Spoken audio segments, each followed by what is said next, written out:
Hey everybody, it's Mitch, and welcome to the first of 9 live streams that we are doing. Thank you guys so much for 2,500 subscribers. Yeah, 2,500 subscribers. Really appreciate it.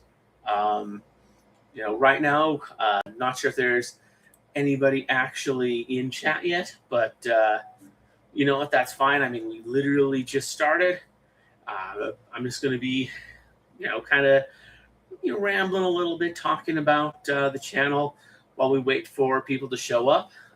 It's just going to be kind of a Q&A, hangout stream kind of thing. It's not any real plan for what we're going to be talking about. Mostly just some Dungeons and Dragons stuff, because that's mostly what this channel is about. And, talking about the channel itself. And yeah, that's basically what the plan is. So yeah, hopefully my mic's working. I'm not entirely sure on that. Is it working? Test. Not entirely sure if my mic is working. There's anybody here that could maybe let me know, because I don't have a great way to tell. Yeah.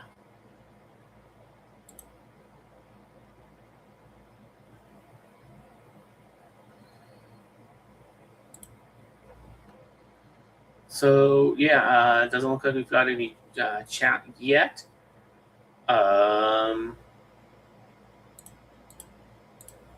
Yeah, just kind of hanging out. I'm going to check to make sure the audio is good real quick. I don't do these often, and by the time I do a new one, it's like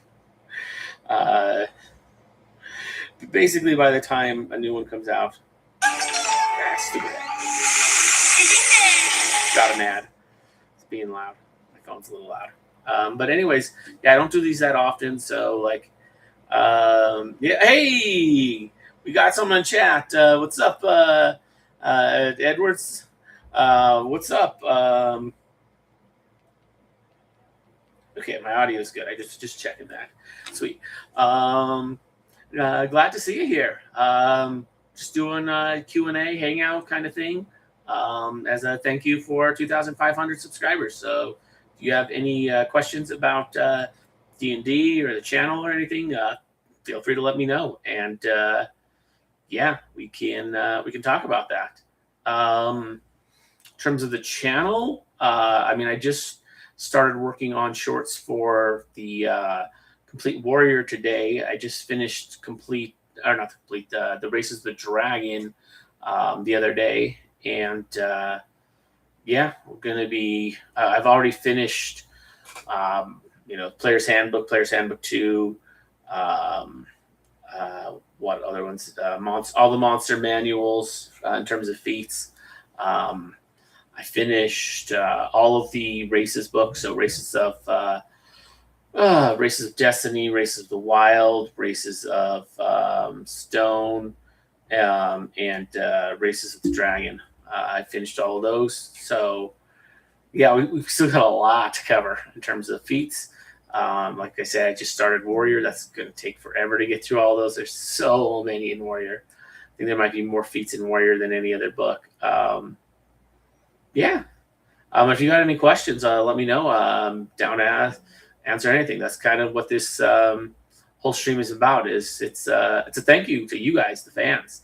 It gives you guys a chance to hang out with me, to chat, somewhat one-on-one. I mean, there's going to be other people in the chat, presumably, or maybe there won't be. It depends on, how busy the chat is at the time.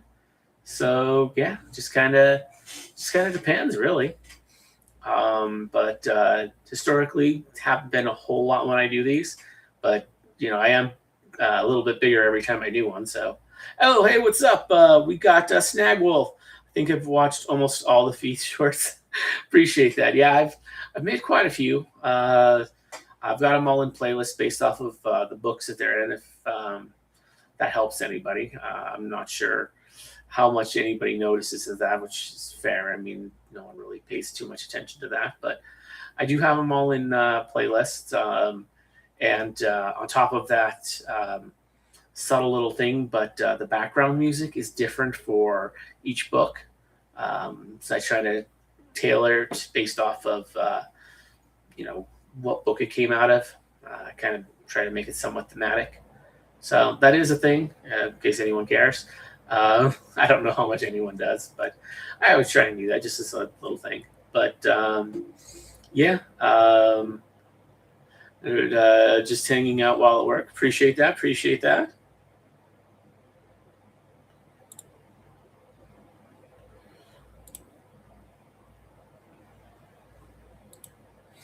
Next crime. No.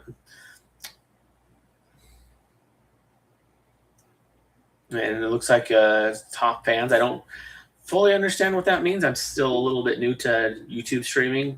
I mean, I've done it before, but like I say, they change it all the time. And, I only do these when I reach a milestone. So I do these every few years usually. So, yeah, it's pretty infrequently when I do them. Took me a while to reach the first milestone too of 100 subscribers. Whereas, now I'm at 2,500, which is way more than 100. So definitely happy that it's grown as much as it has. The next milestone's 5,000. See how long that takes. Yeah, could be a couple of years. I historically speaking, it's probably going to be a few years before I hit that. But yeah, appreciate you hanging out. Don't know what the crown means. I don't know if that means like you donated something, or just means it's just experience. Okay.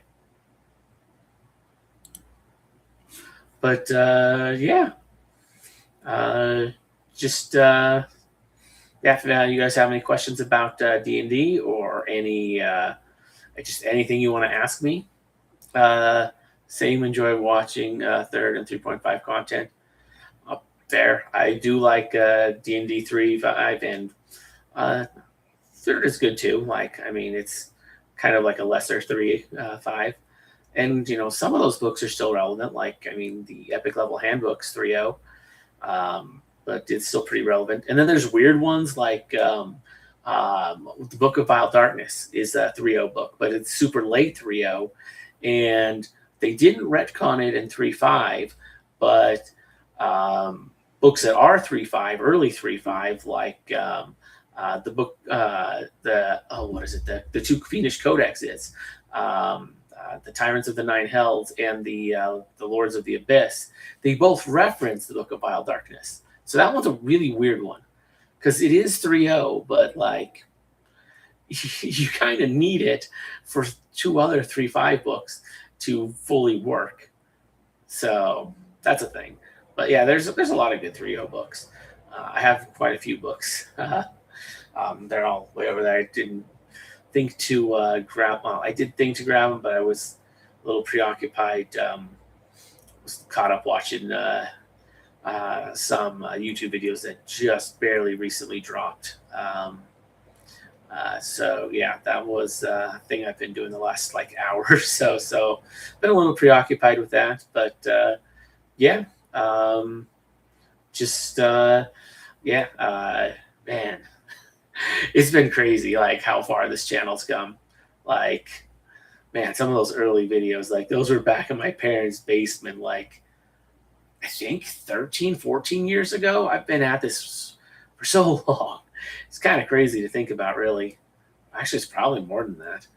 I don't know. It's been a while. But yeah, I was freaking back in my parents' basement is where like the original ones were. Like you can literally see me age as the videos get made. Like, I was all baby faced back then, and now I got like a pretty decent goatee going. A little biased, but yeah. Yeah. And like you've seen like different locations just because I've moved multiple times since then. I think this is the 4th different place I've lived in since I started this channel. So yeah, and might be a 5th coming up soon. We'll see. Yeah. But yeah, if you guys got any questions about anything, yeah, this is mostly just sort of a fan hangout, chance for you guys to chat, for you to, engage. This is a thank you from you guys, subscribing to the channel. So I try and do these whenever I hit milestones, and they're a little bit more each time as well. Like, these are all going to be 2.5 hours long, and they're all going to be, and there's going to be 9 of them. So, it's, then the previous, I think I did 7 of them. And yeah, the last one, I think I did 7 of them, and they were all 2 hours. The first one was just a single half-hour one at 100 subscribers. So, yeah. Well, okay. Do you have a campaign going? Not one that I'm running. I really am thinking of starting to do one, because the one that I'm in is one where basically there's a lot of scheduling issues, so we don't play nearly as often as I would like. I'm wanting to start running my own one or join in another game. I really need more games to join in, but I've been looking into running like a paid-to-play one as a DM, just because I need to start getting more income. This channel doesn't make a whole lot. I see like $100 every 5 months ish or so. Kind of depends. Sometimes it's less than that. So yeah, about, I don't know, twice a year or so I'll get $100 from Google. But yeah, it's really not anywhere near enough to like pay the bills or anything even remotely close. So yeah, that's why I'm considering doing a paid game. Yeah, not like trying to like, I don't expect much, but yeah, just something that I'm thinking of doing. I've just been pulling the trigger's been a bit of a thing, but yeah, definitely something I'm thinking of. Basically, it's going to be how do I describe it? So it's going to be an open world game, and it's going to be one where there's not much in terms of story. It's going to be kind of, just following the players and kind of doing whatever they want to do. There is going to be some story involved.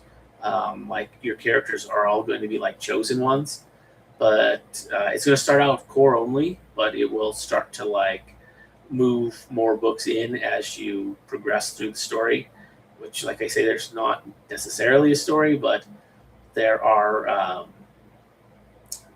elements of one. So basically, how it's going to work is it's a system where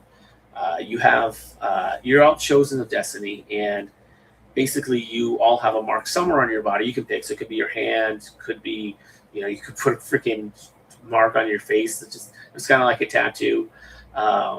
It's been there since you were born, but I'll let the player pick wherever they want. And basically there's going to be these books that they can unlock, which are the actual splat books. And when you unlock that in game, by placing that mark against it, you will unlock the book into the world. And I'm allowing some information about that in, partly because if people want to put it like, like if they want to put it on their butt cheek or something, it's like, okay, well, if you want to actually activate the book like that, you're going to need to drop your pants and stick your butt on the thing. So maybe don't put it there unless you want to have to do that. So, you know what I mean? Like, maybe just put it on your hand, and you can just wear a glove if you want to keep it hidden or something.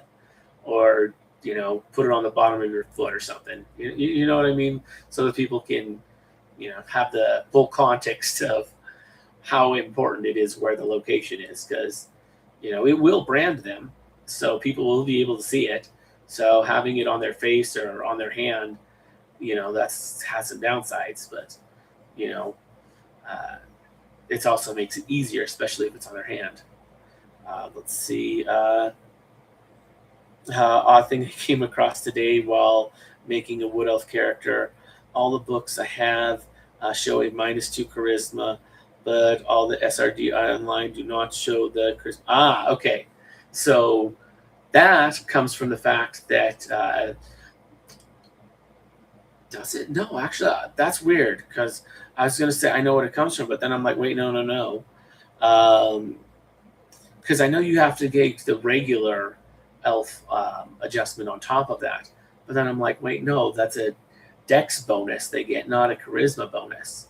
So it's not that it cancels out. That was my first thought. That's why I said, oh, and I'm like, wait, no, that's not it. Yeah, that's a good question.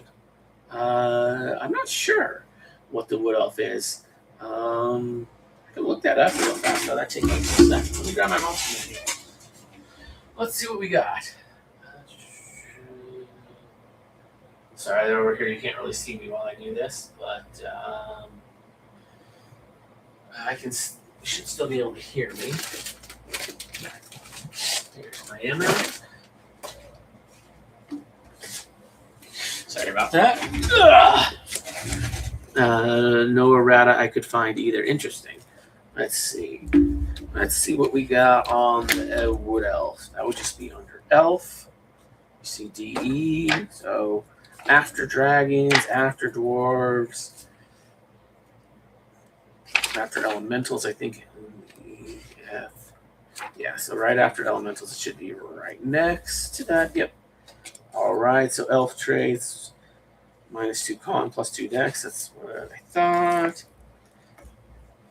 Aquatic elf, drow, wild elf, gray elf, wood elf. +2 strength, -2 intelligence is what I'm seeing. So, and that would be in addition to the -2 con, +2 dex. So it does keep the original ones as well. So it's definitely, there's nothing about a -2 charisma.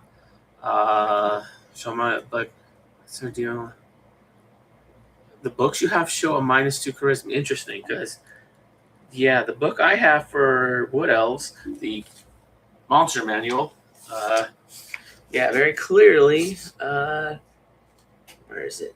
That's how you line it up.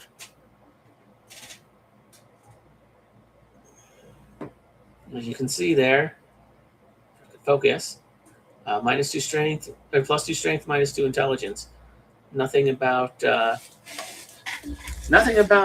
charisma. So that one is not included on there. The only mental stat is a -2 to intelligence. And then I guess they get a +2 to strength and dex and a -2 to con. So it's balanced. And favorite class of ranger, set of elf, or not elf, set of wizard. So, okay. Not sure where you're finding it there. Sorry, it must just be in PDF. My mic's working. Yeah, I checked on that earlier. You were way behind, Covenanizer. If you're still having me talk about my mic not working, or not knowing if my mic's working, because I'm just not seeing it move much in terms of like the little bars I see at the bottom. Yo, and also welcome in Covenanizer. And what's up, Jano? Not quite sure how that's pronounced. Appreciate that. Yeah. But yeah, as you were saying, what else? I'm not sure. Looks like it doesn't have anything about that to me. That's from the Monster Manual. This is probably, I don't think, this is an early edition, so this wouldn't include much errata.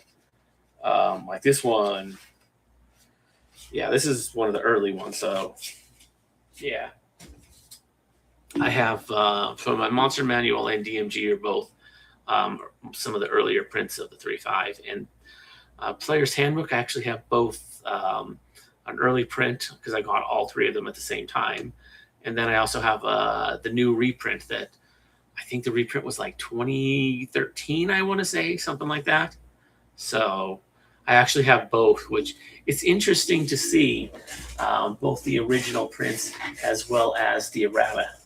So yeah, that's definitely interesting to be able to see both in the same place. But, well, not the same place, but like to have physical books with both. The last video was fire. Appreciate that. Another information and seems scripted. Was it like a pro? So I don't really script any of my videos exactly. Like I'll read through them and then I will just kind of like I'll read through the information. So how I make the videos. I mean, this is the monster manual, so it's not going to have everything. But it's not like I don't really do monster stuff. But like if I was going to make a video on the Alp, which is literally just what I turn to, I would read through the information and then I would think about, okay, here's what I'm going to say, and then I would hit record and just say it. So I think about, I read the information and then I'll think about it for like, I don't know, a minute or two, and then I just hit record and go for it. That's pretty much my process. And then like I'll edit out a lot of the ums and ahs and stuff, especially when they're bad. If there's just like a few little ones here and there, then I'll leave them in usually. Makes it just feel more real. But like, I mean, if it's bad and it's just wasting your time, then I'll probably take it out. Like, you know, this live stream, I'm not going to be edited because it's a live stream and that's just not how that works. But like that cough just now, that would have got cut out. But, you know, because that's not needed. Who gives a crap? But yeah, that lettuce it was great. What's going on in the monitor in the background? Oh, that's just my TV. It's in the background. So I'm like, well, might as well put something interesting on it. So that's literally just my channel. I have it just playing random videos of mine in the background while I do this. I thought about putting something else on, but I'm like, you know, let's just put my own stuff up. That way, like, I don't have to worry at all about any sort of copyright stuff, because the only person that could copyright strike me for that is me, and I'm obviously not going to copyright strike myself. I mean, I guess maybe these advertisers, I don't know, because I don't have YouTube Premium. I'm thinking about maybe getting it. Yeah, let's see. Do you follow, what's that, 3.5 Archive? He seems to know you. Interesting. I think I've heard of 3.5 Archive. I haven't watched anything of them in a while, but interesting. The name sounds familiar. I wasn't aware that he like knew who I was. Interesting. I'm curious. I'm looking this up on my other monitor right now. But the name does sound really familiar, because I know there's not a lot of people in this space. Oh, wow. He's actually similar size to me. That's kind of cool. Yeah, I think I've seen some of them, but yeah, some of this is pretty recent. I'll have to check this out more, because, yeah, not something I'm super familiar with, but I just subscribed to him, so maybe I'll get more stuff from him. Let's see. I love stuff. Yeah, I just subscribed. I'm going to check him out. I've seen some of the stuff before, because, you know, I've checked to see like who else makes D&D 3.5 stuff, and there's not really many people. You know, it's been mostly me for a long time. There have been some people in the past, but most of them kind of gave up. looks like 3.5 Archive's actually still going at it, which is impressive. Not most people stop. So yeah, wow, that's a newer video of mine. I can tell because it's edited a lot better. You like him also? He watches you. Nice. I'll have to give that a check, or I'll have to check him out. Not just because he watches me, but like, yeah, that that's cool. Like, I'm kind of flattered. Like, there's like not many people know who I am. Like, I have like 2,500 subscribers. It's not nothing, but I'm not some crazy person that thinks that I'm some huge deal, and like I'm not. Like, in terms of my celebrity status, it's pretty small. Like, maybe Z-list. I don't know. I've seen you both mention on Reddit. Yeah, I've done a little bit on Reddit, like mostly in the 3.5 subreddit.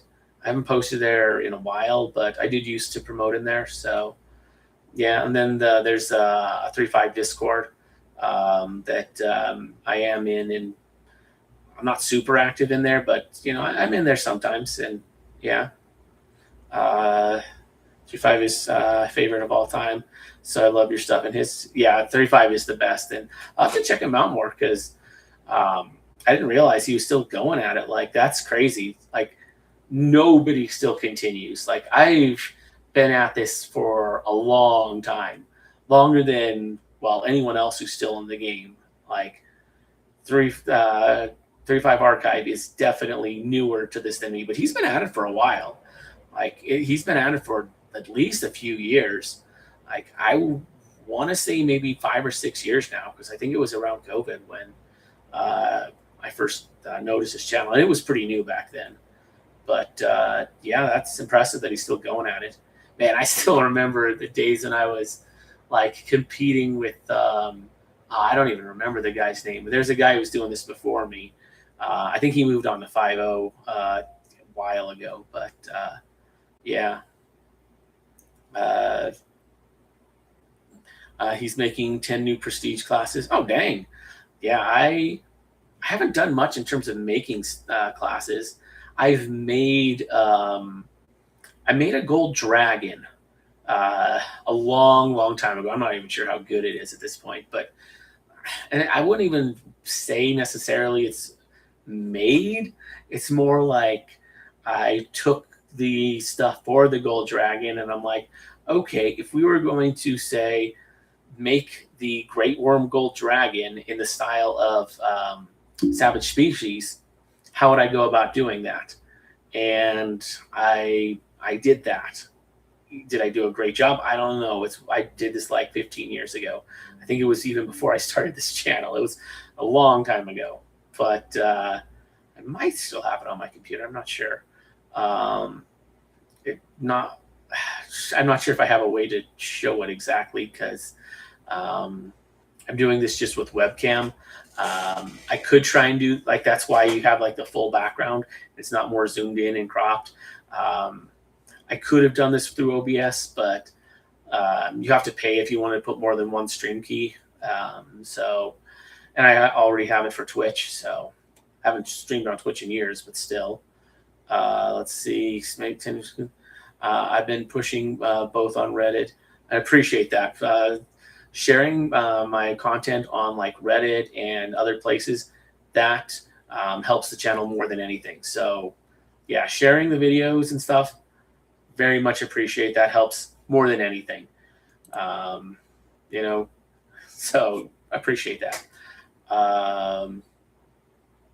Could be you I've seen. Yeah, possibly. Yes, bot has a ton of 3.5, but went 4.0 and 5 and 5.5. I'm not sure who bot is, but yeah, there was.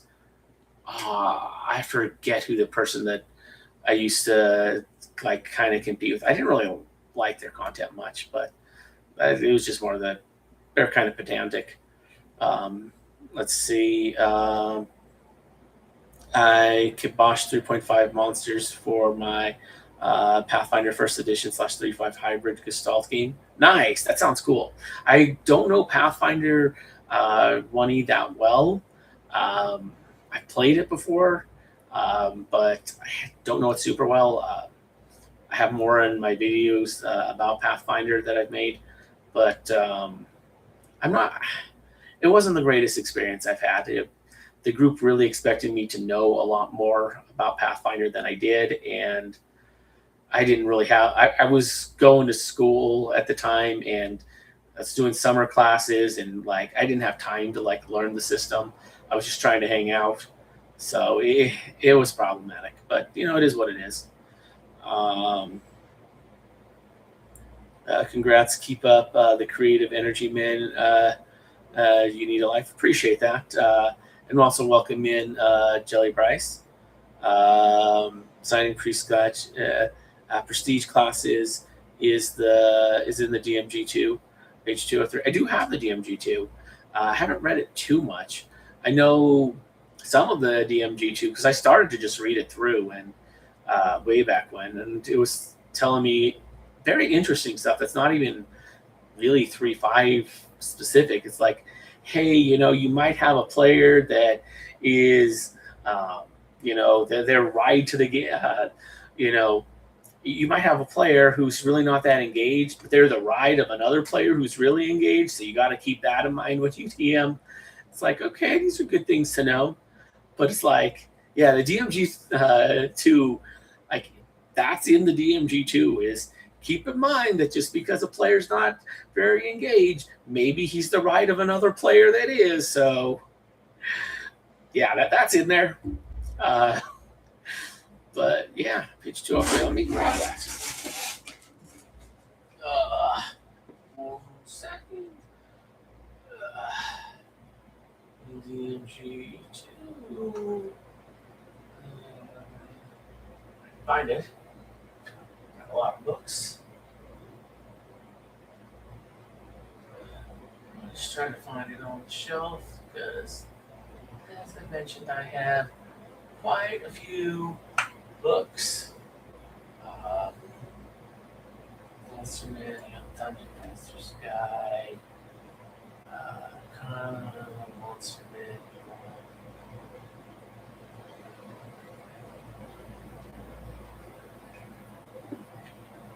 Where is that book? Oh, here it is.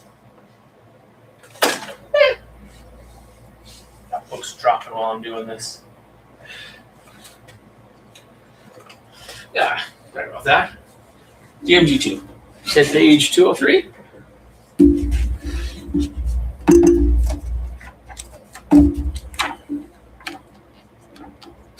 Yeah, I kind of like physical books. Let's see, why create? Yeah, you are correct. That is, not that I doubted you, but yeah, that is indeed where it mentions designing prestige classes. I'll check that out. Basic features. Wow, they really go into it.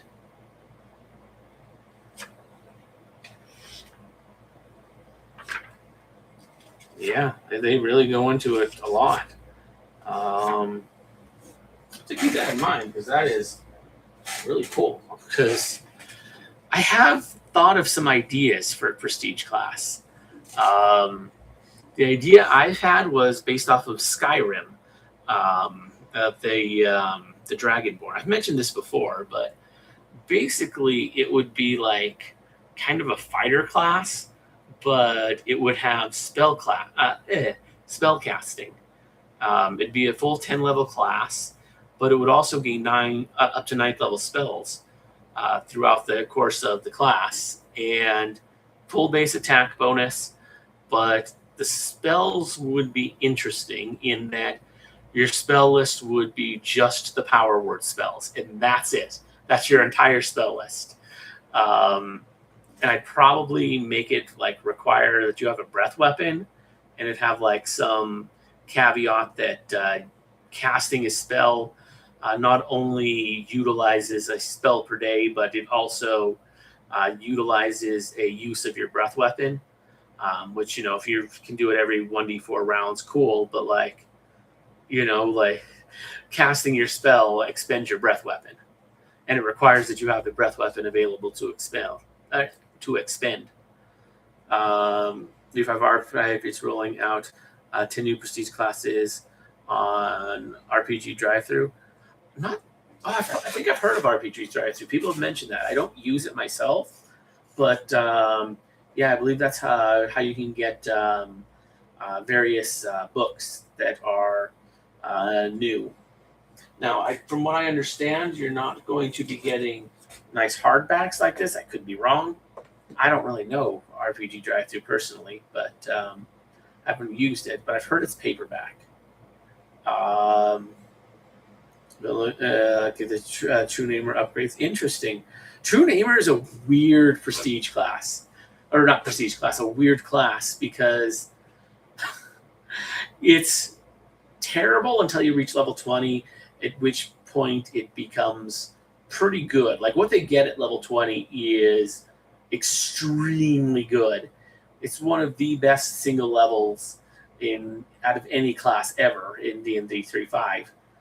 But it comes after 19 subpar levels, so that still makes the class not as good as some others. And the whole reason is you basically can cast Gate at will, and Gate is a really good spell. So, yeah.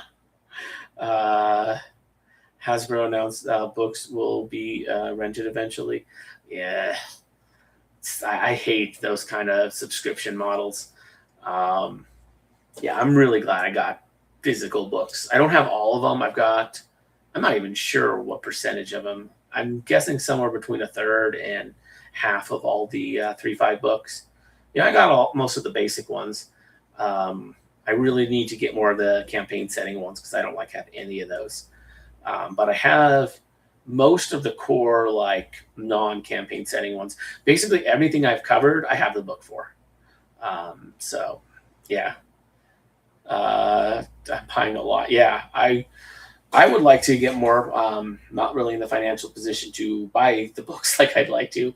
If I was, oh yeah, I would buy the full collection right away. But you can basically see my half of my apartment right now. So yeah, yeah. I don't exactly have. I'm not living high on the hog, unfortunately. But things will happen. The Elder Evils? No, I do not have Elder Evils. I have, let's see, Exemplars of Evil. I have Book of Vile Darkness. I have the 2 Fiendish Codexes, but I don't believe I have Elder Evils. So that's just a thing. But yeah, shout out low level spells. There's some dang good lower level spells. I don't know, like Entangle's a good one, Glitter Dust, Knock. There's just some really good, just standard, like staple spells. Like Glitter Dust is really, really good. It's, a staple for a reason. It's a really good way to deal with invisibility. And, it deals with invisibility the same way. It's like Scooby-Doo style. Like you throw a bag of flour on them, Min-max touch, maximize touch of idiocy. I haven't tried that one, but yeah. Where's everyone from? You're from Indiana. Nice. Nevada, personally, is where I'm from. So I'll say that much. But yeah. I don't know where everyone else is. Tennessee, nice. I know some people from there. Know a few people from there, actually, weirdly enough. But yeah. I've only ever really been out here on the West Coast. The part of America that no one lives. Yeah, that's the part that I know. Yeah, that's the region that I'm from. The part that nobody lives in. So yeah, it's different. Being a place where having to drive 8 hours to the next major city with very little in between, that's standard where I live. Australia, New South Wales, nice, nice. Yeah, you got Australia, a place with similar naming conventions as America, just name crap after England, uh, especially the East Coast, U.S. But yeah, historical roots and all that fun stuff. What's up? I'm late. Nice, Rivers RPG channel. You're late. Hey, it's all good. We're still going to be here for another couple hours almost. So yeah, we're going to be here, till 9 o'clock my time. I'm guessing like 11 midnight for some of you guys. But yeah, and then Australia, I guess this is probably early morning for you or something, or a really late night. Yeah, Australia is actually not that different time-wise, I don't think. Well, maybe a bit more. I was looking up for New Zealand, but that's even closer to the U.S. So yeah, you're probably like early morning. What are your thoughts on Divine Meta Magic? Ooh, DMM, nice. I like it. My biggest problem with it is that it's kind of resource heavy. You have to use a lot of turn undead attempts to get the benefit of the good stuff, and you only get it once. And it's kind of hard to get a lot of charges of turn undead, depending on how you look at it. Now, if you're looking at it that, hey, every time you get a different type of turn undead, that's a separate pool. Okay, that changes things. It makes it a little better, but it really depends on your interpretation. Because, yeah, getting a lot of turn undead attempts to actually pull from on that, yeah, I just find there's better uses for turn undead attempts. Like, it's better than actually turning undead generally, but I don't know. Personally, I would rather go with what is it? The devotion feats. Just take like a devotion feat or two and use your turn undead attempts on that. It just seems like better bang for your buck than DMM. Let's see. I have 37 turn undead at level 8. I'm not sure how you pulled that off, but that is a lot if you have that much. 2 pools and nightstick progression. Gotcha. I hear what you're saying on that. I mean, if you're going with the 2 pools argument, then yeah, I personally don't really subscribe to that theory, but it is what it is. And yeah, I mean, extra turning only gives 4. I guess you have 2 pools, potentially 8, but still, it's like, I don't know. And then the nightsticks, I'm aware, but I don't know. Nightsticks are a little weird. They seem a little cheesy, in my opinion. So yeah, but yeah, personally, I see the appeal, but I don't know. I think they burned through too many turn undead. Meaning, like the way I've been playing it, you really only get like 2 uses of DMM per day, and then you're out of turn undead attempts. So I don't know, not super worth it for that amount. Does 2.5 thousand? Does 2.5 thousand remind anyone else of Jehovah's Witnesses?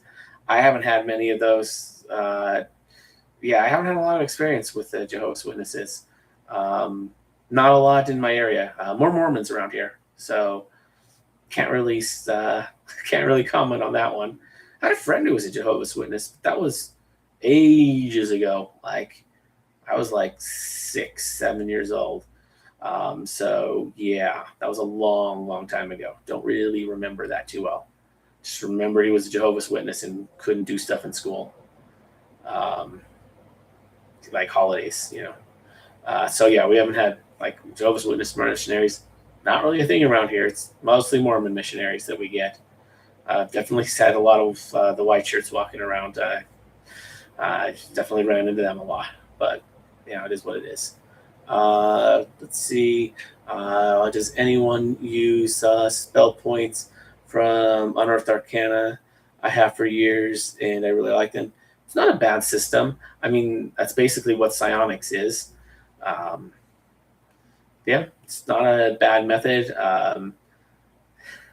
It's interesting because because I think of like Final Fantasy, which if you've ever played Final Fantasy 1, it's basically just Dungeons and Dragons. Like they didn't really change that much.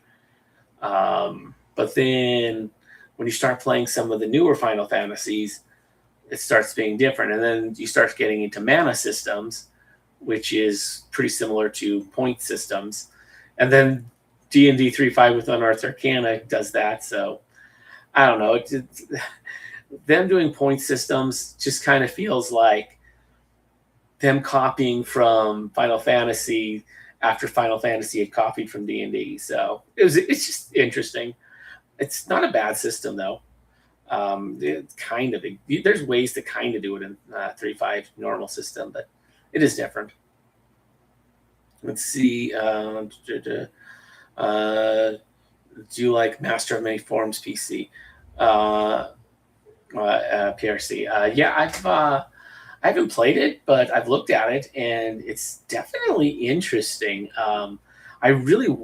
I had a build for one. I really was looking forward to doing a Gestalt game, but ended up not working out. Plus, I found that I wouldn't be able to do it anyways because you can't do 2 prestige classes at once in Gestalt. Apparently, I'm pretty new to Gestalt. I haven't really done much of it, but I was planning on doing that.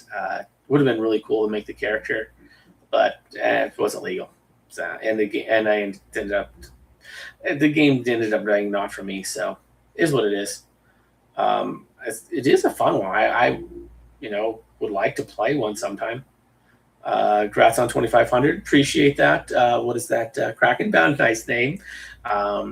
Very, what is it? Orwellian? Or is it Orwellian? No. Who is it that freaking wrote? Man, I'm probably going to get flack for this, but whoever it is that wrote Cthulhu. Yeah. I haven't really played the game or read the book, so. Lovecraft, that's it, Lovecraft. I don't know why. Yeah. Lovecraft, Orwell, are completely different, but both famous authors that I have not read, and both, I mean, I guess they got the same kind of vibes in terms of like the world is not doing well. Let's see, how does the point system work? I imagine the point system is pretty similar to psionics, where you get like a spell pool, and then when you cast like a first level spell, that's 1 point. Second level spell is probably like, I don't know, 4 points or something. I'm not sure. Or maybe it's 2, but then like you can I don't know. I haven't. It's probably pretty similar to psionics, which would mean each spell it's like 1 point per level, I think. Or no. I think it's 2. So I think it's 1, 3, 5, 7. So it's like the next odd number. Yeah, that's probably how it is. Because I'm pretty sure that's how psionics works. But I haven't looked at it, so I'm not sure. Do you only play over the table, or do you have any VTTs and play online? So I used to do only over the table, but right now I'm only playing online. We actually don't use VTTs in that group.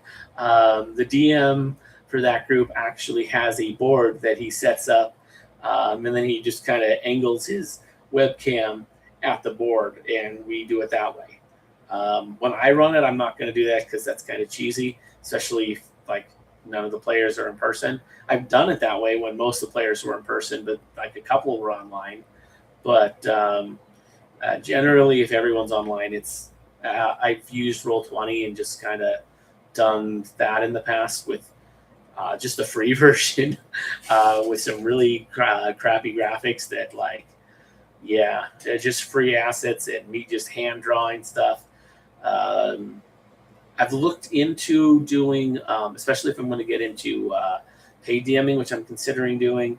I'll probably try and be a little more professional and grab what was that called? Foundry VTT. So I'm going to look into that. It's going to be a bit of an investment, but if I do it, it'll, hopefully pay for itself after a few sessions. Let's see. And then, Lovecraft from Clash of the Titans. That's Kraken. And tabletop only. Nice. How is Master of Many Forms? So Master of Many. Oh, I see. Master of Many Forms is pretty cool. It's a fun one. Not gonna lie. You can change your form to a bunch of different stuff. It's not super powerful, and you're giving up, the druid spell casting in order to get a lesser aspect of the druid, which is their shape shifting, which is still strong. It's probably their second best aspect, but it's nowhere. It's not as strong as spell casting by a good mile. I'd say it's better than their animal companion by a bit, not a whole lot, but a bit. But yeah, and Master of Many Forms is just really good at that shape shifting part, and it doesn't have to be druid, but druid is kind of the better way to do it, or wild shape ranger. Let's see. I converted the PHB, MM, and DMG of to Fantasy Grounds Unity, which is free. That sounds really nice, actually. That actually sounds really cool. It sounds like you've got a setup to make like a little online RPG in there. Like if you wanted to just like have a small little MMO, or even like the elements to make a MMO in there. That sounds really cool. I don't know if you're on my Discord, but definitely can join. There's a decent number of links that I post in my videos. I probably drop one in the chat really quick. Actually, I'm going to do that right now. That's just a good idea. Just give me a sec. Let me find my link.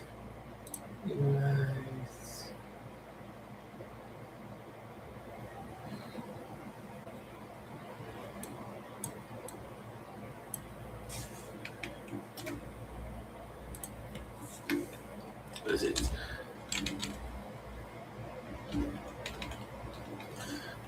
For sure, I have to add discord.gd in front of it.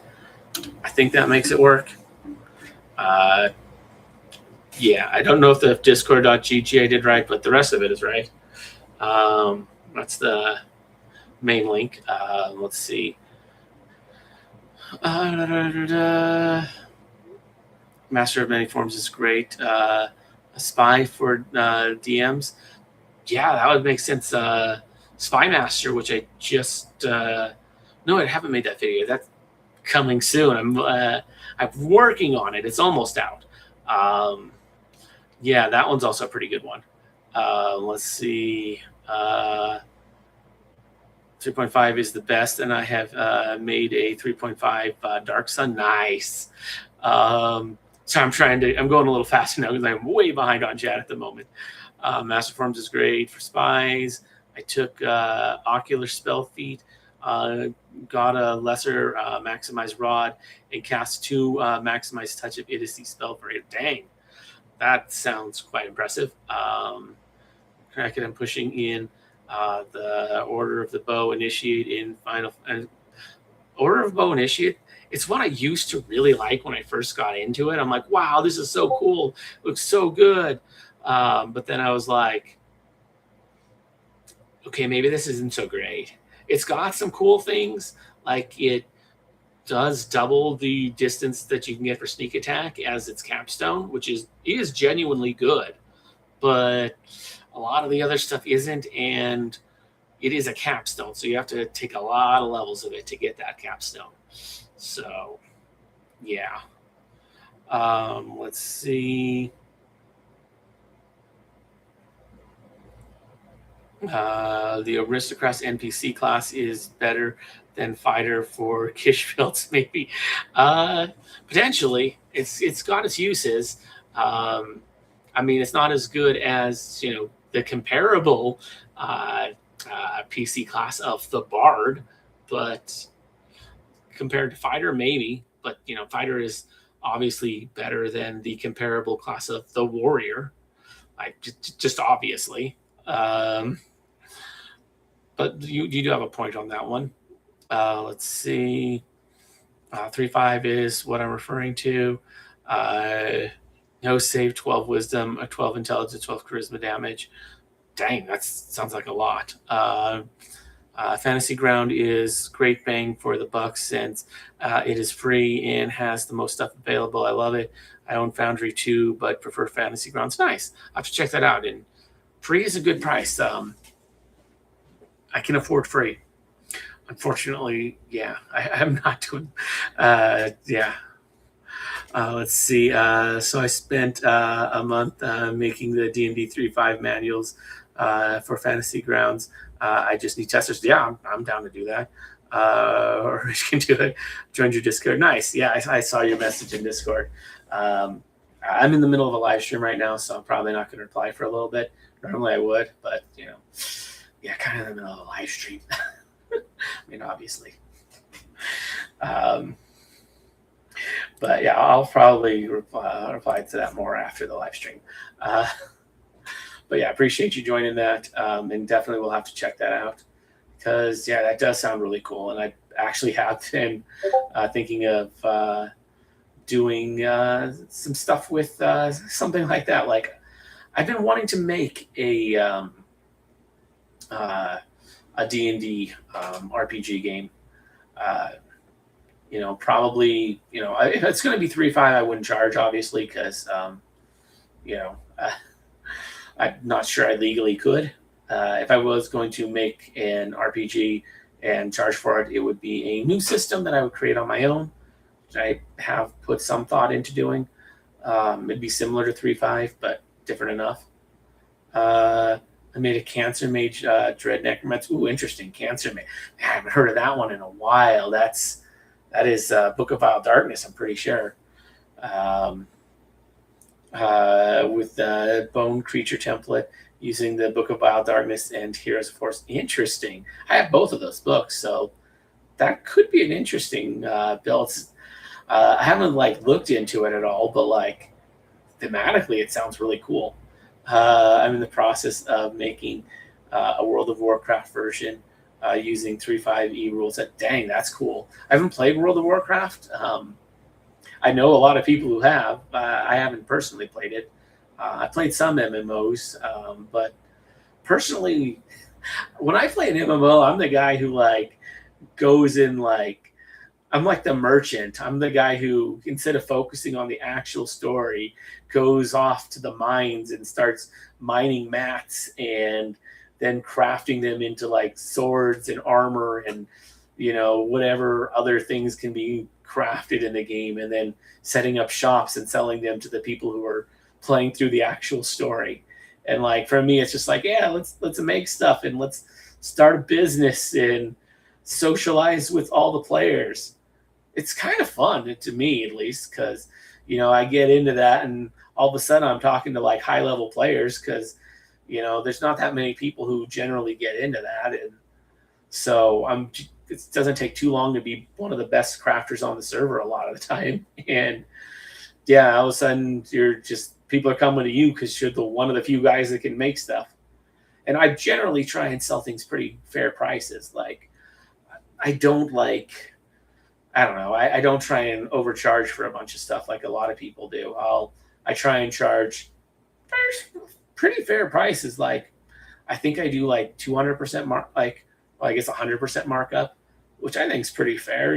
Charging double what it cost me to make, especially since I put in the investment to be able to do it and all that. So yeah, most people charge way more than that in those games. Uh, they made D20 WoW set books for D&D. Nice. That sounds pretty cool. Um, and interesting that they would get collaboration with WoW because, that's Blizzard and Wizards, which I mean they're kind of similar. I mean they got similar names and all that, but like I don't know. I'm not sure how similar of companies they are in all reality. Once you get into effects in Fantasy Grounds, you can automate a huge amount of the game. Great for letting the DM and player just enjoy the game. Yeah, that sounds really fun. Um, I've even thought about looking into like for DMing, even utilizing like AI a little bit. I know that's controversial, but like personally, I'm like, I don't see a huge issue with it. And the main reason I would do it is mostly for like NPCs and be like, okay, here's this NPC. I don't have the brain capacity to keep control of 20 NPCs at once in this combat. So AI agents, you take care of, you handle those, and I'll run the game and just kind of let you, do your stuff. That way they can, have more interesting stuff instead of me just doing the same thing to try and get the turns over with quickly. And it makes life easy. I use it a lot. Yeah, I know it's controversial, but I personally don't have an issue with it. I understand the arguments, especially like for AI art. I use it a little, but don't use it. It's mostly for personal stuff. And if I had the money, I'd pay an artist. I just don't have the money. Uh, and I have had money in the past and have paid artists, and I would do it again, even though back then there wasn't AI options. I would still do it again. Um, and yeah, generally I pay the artist up front full in what they're asking. And if they're decent to work with and do a good job, I generally tip them 100%. So I do appreciate art. But yeah, in terms of chatbots, like that doesn't really have the same moral implications. Yeah, it uses tokens, which that's the whole environmental thing. But honestly, that's pretty overblown. Um, Most of that has to do with not with personal use. It's kind of the same argument of recycling. Fun fact: yeah, you should probably recycle, but your impact is pretty minimal. Um, the whole recycling campaign is really just a distraction so that big companies can get away with polluting way more, while we're distracted with that. Same deal with AI. Anyways, what do I have to say? Uh, my Master of Many Forms build is Druid 5 nice, Master of Many Forms 10 nice, Warshaper 2, and I'll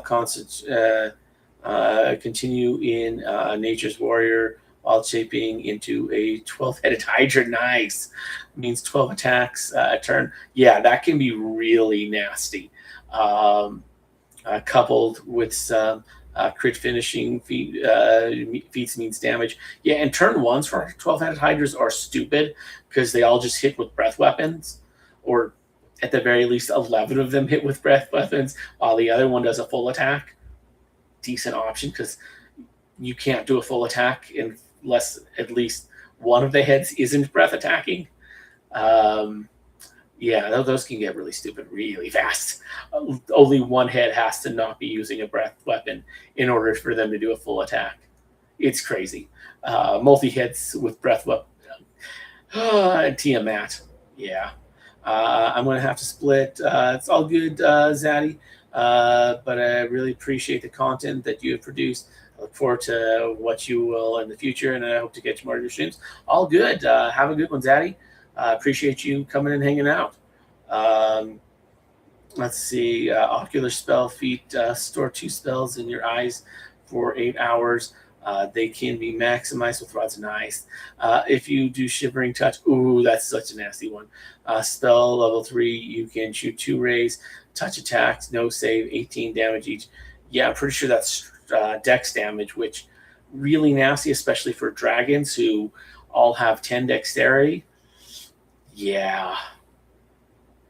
As a DM, I will say, especially if you're trying to do that against dragons and you're going up against them a lot, I'd say I'll allow it for the first few, but then Tiamat puts the word out, and the dragons are prepared for that.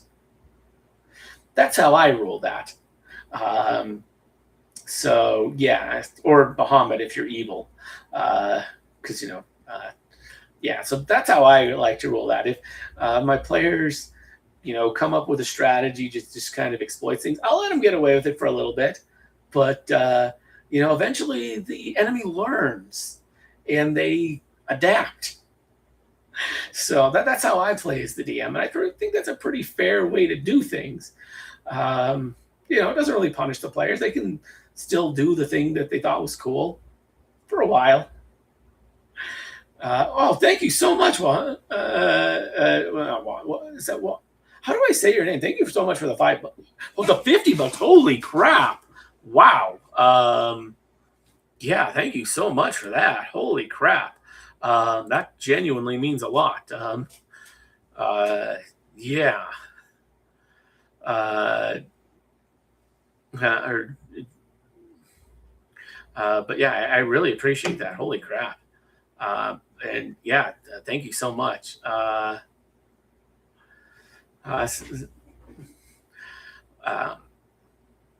yeah, Shivering Touchy is really, really good. Yeah, and just in general, yeah, if players come up with a cool strategy, eventually the enemies figure it out and they take countermeasures against it. So players gotta keep up on their game. They can't be just sticking to one thing forever and relying on the same old trick forever and hoping that it'll work. Nah, if they got one trick, it's going to stop working eventually because the enemy will get wise to it, and maybe that causes other things to happen. There's spells with no save that ignore strength strategy. Yeah, 100%. Or spell resistance strategy. Yeah, absolutely. There's some really good spells like that. I've used them against my players before, like Hellfire Storm. I hit them with very strong 8th level spell. The damage is not the greatest, but no spell resistance, no saving throw, and on top of that, it is Hellfire damage, which is different than fire damage. So unless they specifically have Hellfire resistance, they take the full damage with no save whatsoever. So I think it's Hellfire Storm, but yeah, it's like an 8th level spell. It's pretty strong. Like the damage is weak for an 8th level spell, but the fact that it can't be resisted in any way makes it a very good spell. Yeah. Could be Hellstorm. It's in, I think, Book of Vile Darkness or Fiendish Codex. I can't remember. 1 or 2, whichever one's the Tyrants of the Nine Hells. It's in one of those. I guess I could look it up. I have the book, but I don't know which one. So that'd be like a whole thing. Just Google is your friend. You can find almost anything on there.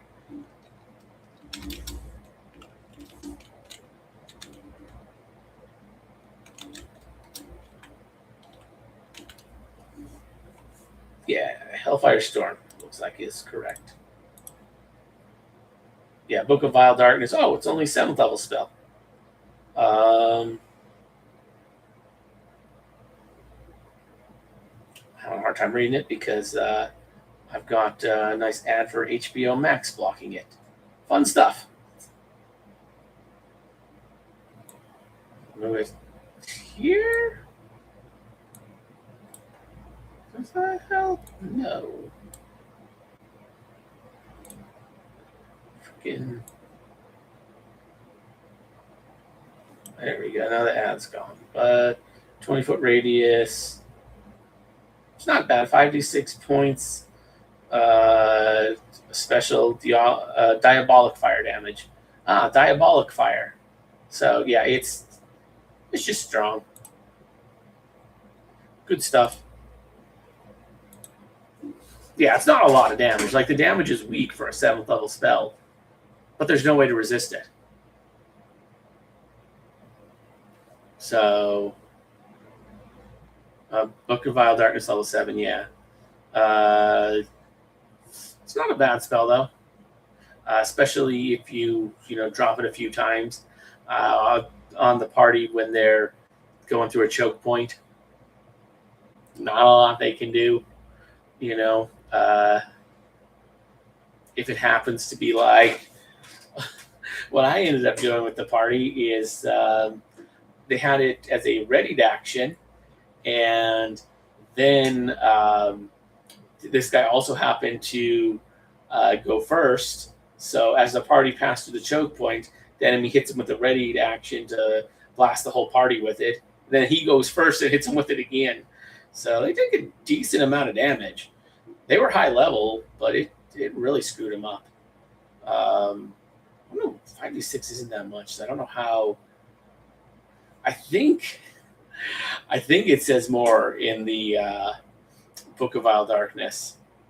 Yeah, 5d6 isn't that much. I'm pretty sure it was more in there, but still, it wasn't a ton of damage.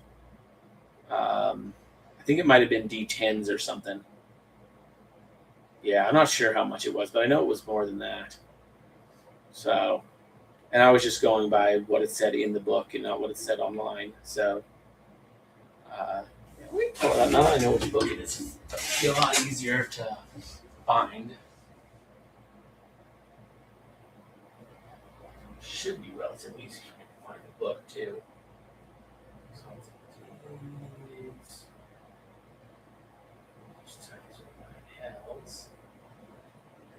Book of Vile Darkness. There we go.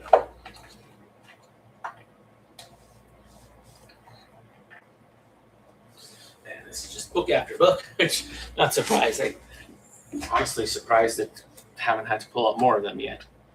Let's see. What does Hellfire Storm say here?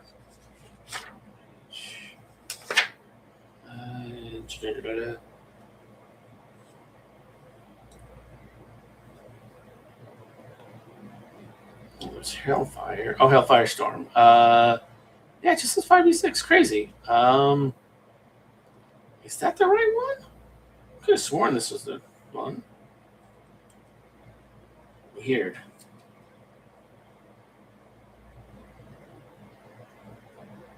Maybe it did. Maybe I was able to cast it multiple times somehow.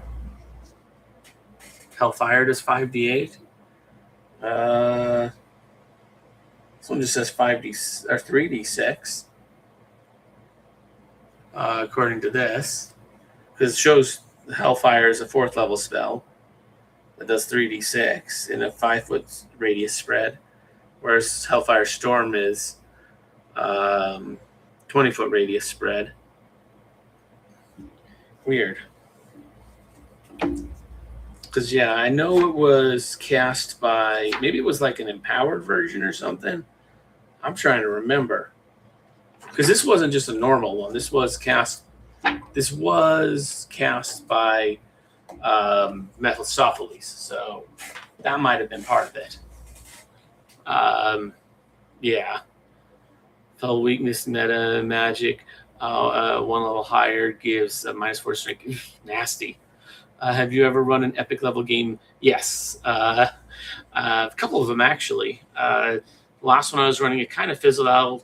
I might start it back up again at some point. I always planned to, but the final battle just was a lot of work to set up, and yeah, I just never got around to doing that because it would have been a huge, massive battle that would have, to play, taken 2 to 3 years probably. So it would have taken a lot of prep. I would have had to make multiple custom NPCs, design a map. Yeah, it would have been a whole thing. The custom NPCs probably would have been the hardest part, but it would have been a good amount of prep. So that's kind of what killed that one. But yeah, we got to, I think, 26th level. Yeah.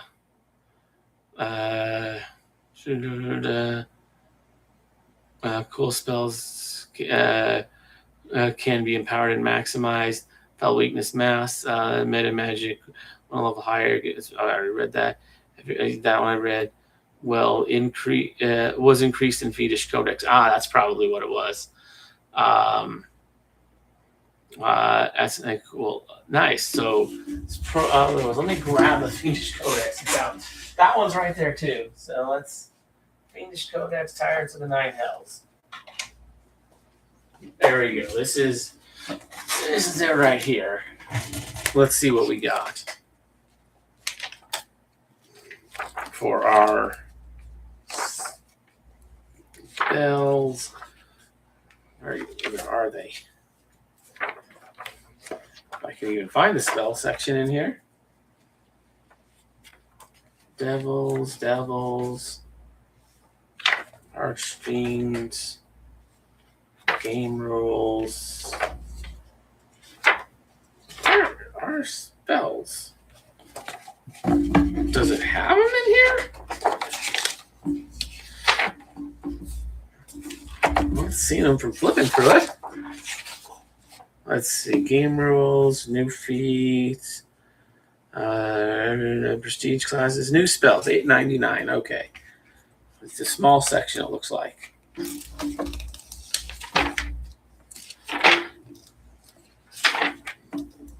Yep, it is indeed a small section. That's fine. Hellfire Storm, there we go. Level 7 Diabolic. Deals 1d8 points of damage per caster level, maximum 10d8. Boom. That's what it was, 10d8. That is so much more. And yeah, they managed to drop that on him twice, which, that's going to do some damage. 10d8, 2 different times. That's what, let's see. That's not that much. Is it? 110, yeah, that's 110 damage on average. Pretty good amount. They were epic level. So, yeah, did some stuff. Plus, as I say, it was Mephistopheles who dropped that. And he's not exactly a lightweight, being like the second strongest of all the devils. After Asmodeus or Asmodeus. However it is you choose to pronounce that. I generally go with Asmodeus, but yeah, I don't know if his are like empowered or what, but yeah.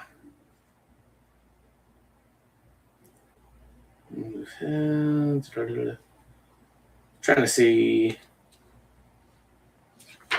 what spells he has prepared, like if it says like regeneration, flames of hell, Folk, Hellfire.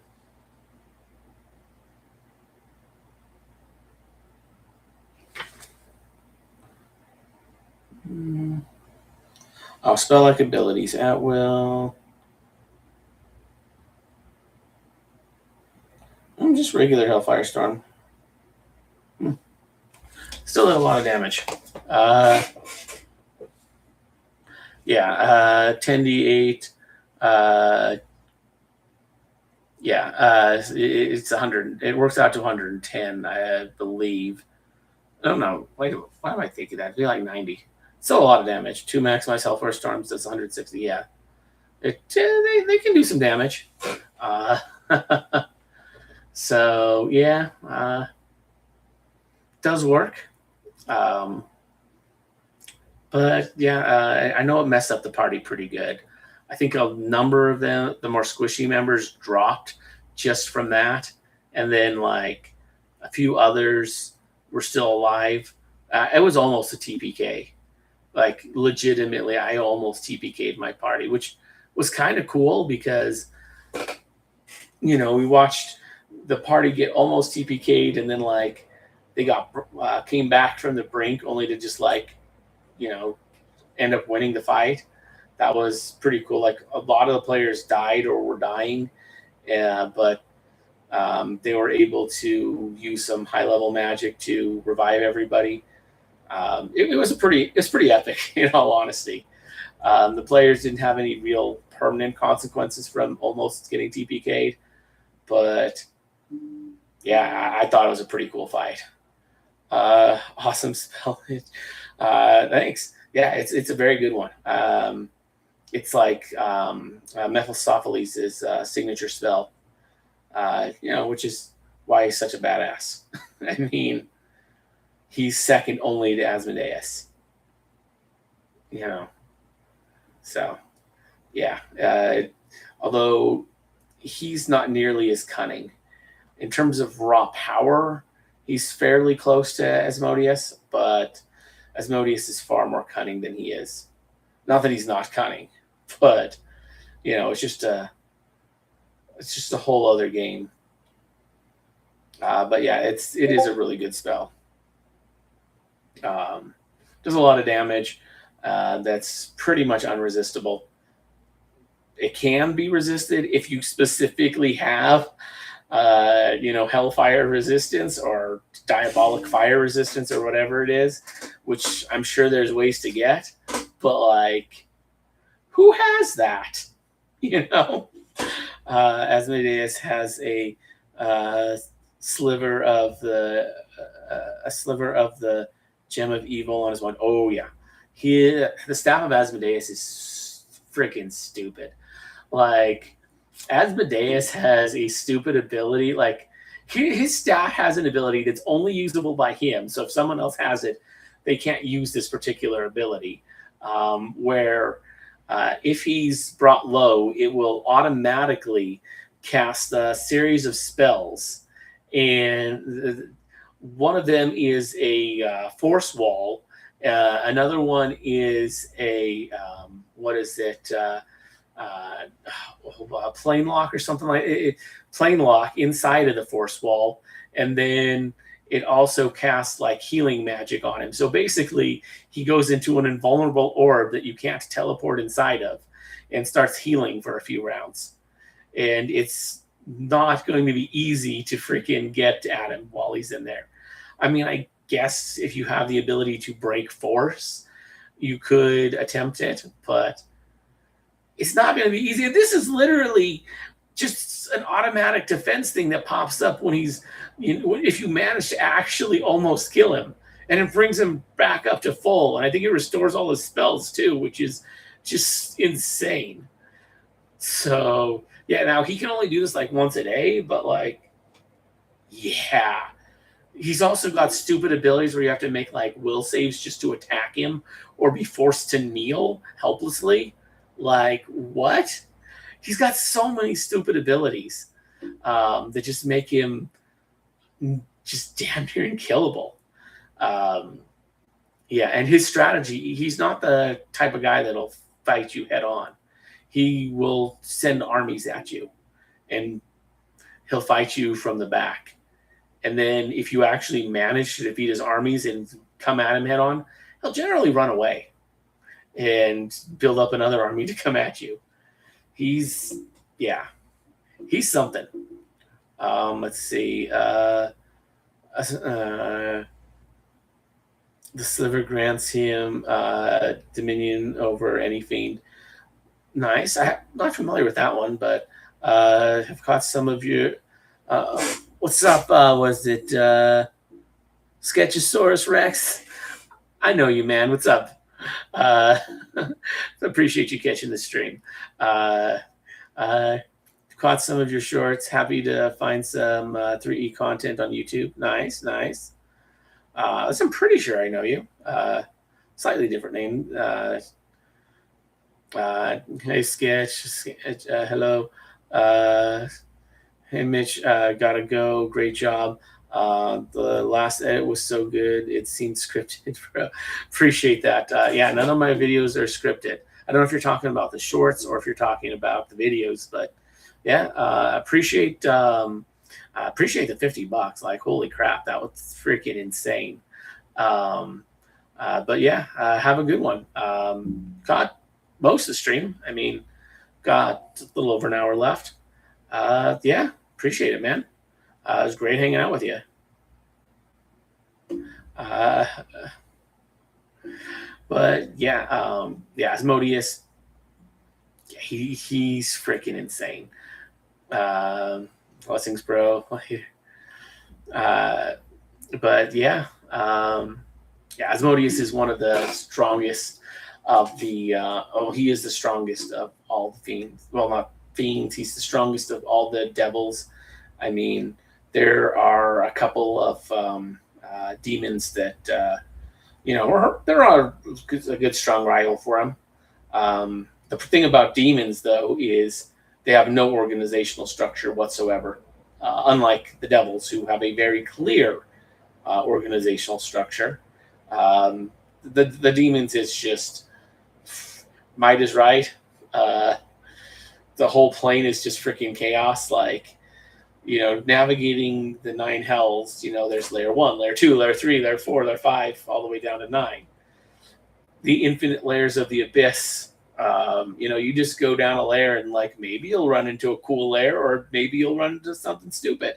The abyss is just random chaos that, maybe you'll run into an archfiend, maybe you won't.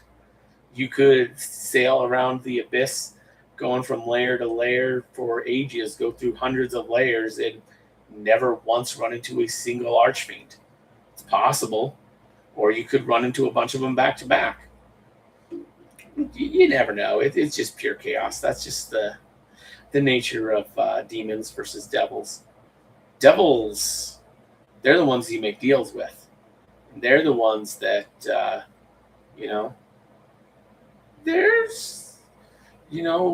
they're somewhat like honest. Like I wouldn't like honest, you know what I mean? Like they're not going to outright lie to you typically, especially when making a deal. They can't just outright lie to you about that. But they can really stretch the truth a lot. They can omit very crucial information. They can, phrase things in a way that's technically true, but doesn't really describe things very well or is extraordinarily misleading. They can and will do that, but they're not going to outright lie when it comes to making a deal. And generally, they don't outright lie. Even like the Lord of Lies, typically it's more extreme deception. The Pathfinder 1E Celestial and Fiend stuff is pretty cool. The Planar Mentor feed is a fave. Haven't really looked much at Pathfinder, but yeah, that makes sense. There's a lot of really cool Celestial and Fiend stuff. Honestly, the Fiends are way more fleshed out in 3.5 than the Celestials. Like, there is some fleshing out of Celestials, but not nearly as much. Like, cool, we got the Book of Vile Darkness. And we have the Book of Exalted Deeds. Cool. We got counterparts to that, But then we have the Tyrants of the 9 Hells and the Lords of the Abyss. We don't have good counterparts to those. They just don't exist. Also, Celestials aren't really grouped into categories the same way that Fiends are. Like you have demons and devils, whereas Celestials, you have angels and archons, and you also have, what is that other one? Is it just Celestials? But like, there's not, one of them has a clear definition, but like most of them are kind of vague-ish. So to be fair, we don't really fight Celestials. That's true. You don't usually fight Celestials in games because people typically play as the heroes. Most people want to play as the good guys fighting the bad guys. That's how most D&D games are played. Not all. There's definitely evil games out there. I've actually been kind of wanted to play a few. I've looked at a few of those games. But you usually are the good guys. I generally prefer that myself. And playing evil games gets a little weird.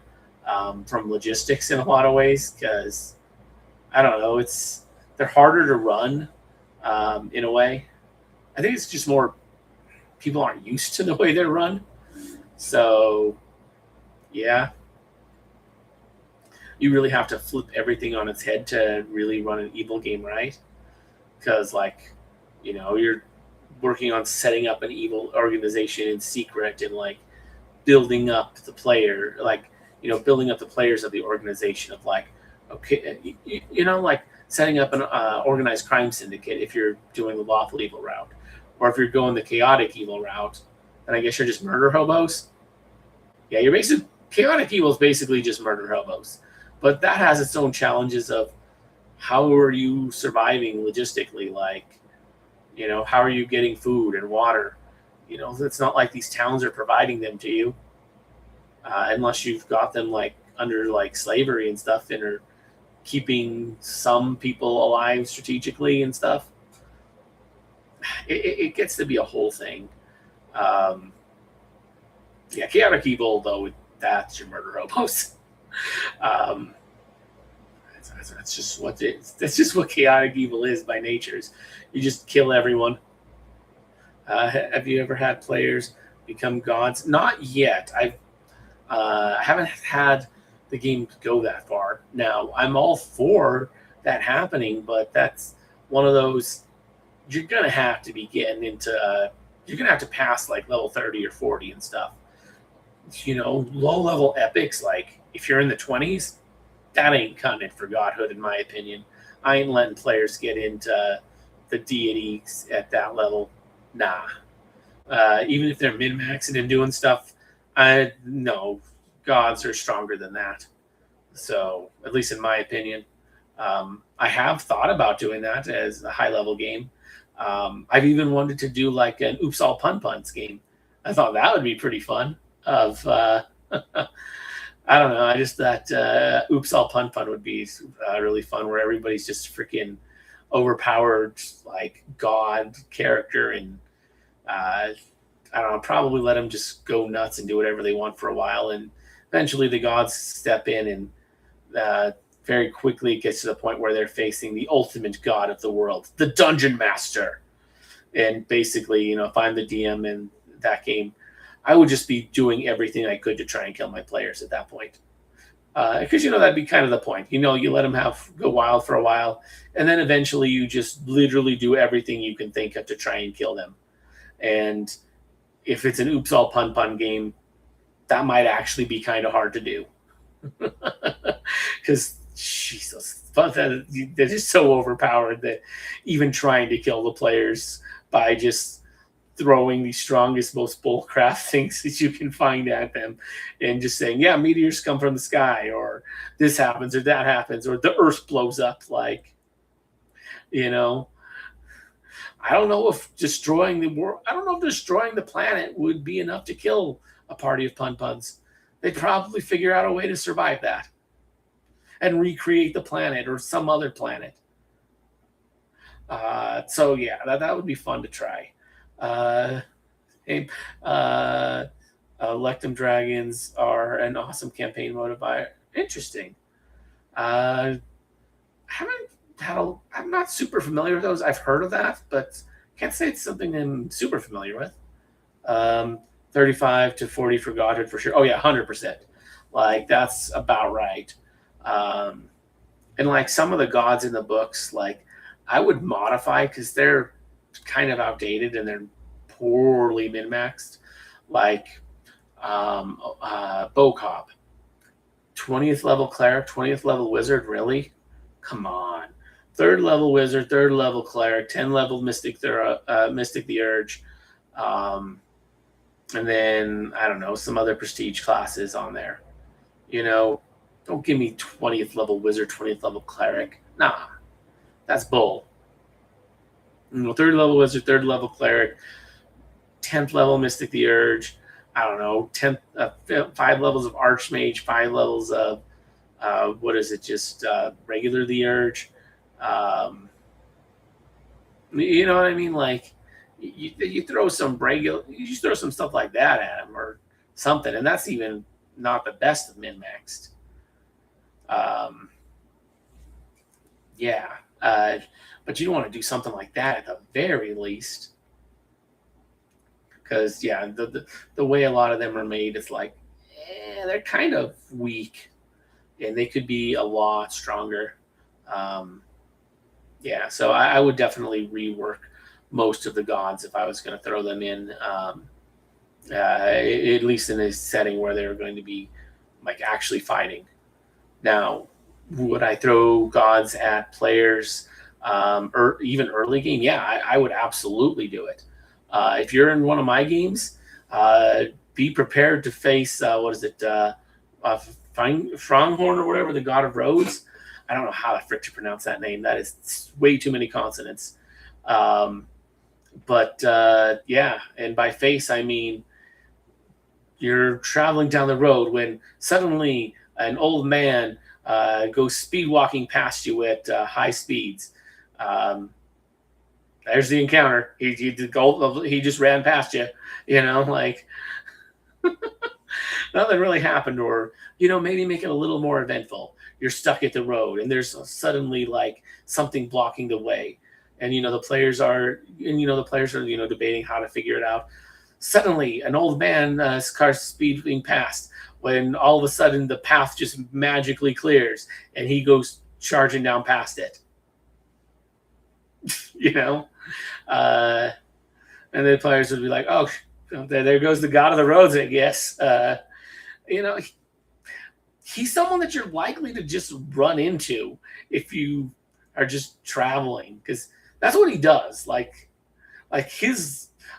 so many gods, like they just kind of like Bocop. He sits in his library all day most of the time and is studying, and or he's scrying on the world, like just kind of observing, maybe playing pranks on people and other gods, because he is a bit of a prankster god, and he definitely will prank other gods. But the god of roads, he's literally just randomly. Basically, his whole thing is, if you've ever seen Forrest Gump, when Forrest is like, one day I decided I was just gonna start to run, so I ran and I went out to this coast, and I ran back to the other coast. That's basically the god of roads' whole thing. He just runs, just randomly down roads in the material plane, and he does have the unique power that's only he can do, where he can just anytime there's a road that's obstructed in some way, he can just fix that and make it not obstructed. That's just his thing. But yeah, he's just a fun one to throw at players, because it makes sense, and it's not really a crazy thing. Yeah, I have a homebrew gods, and gods and deities and demigods. Yeah, homebrew gods. Yeah, gods and deities and demigods. They are weak. So yeah, homebrewing them is way better. What would be a godly build for a level 50 wizard is ridiculous. Yeah, 100%. But there's a plateau at some point, right? Sort of.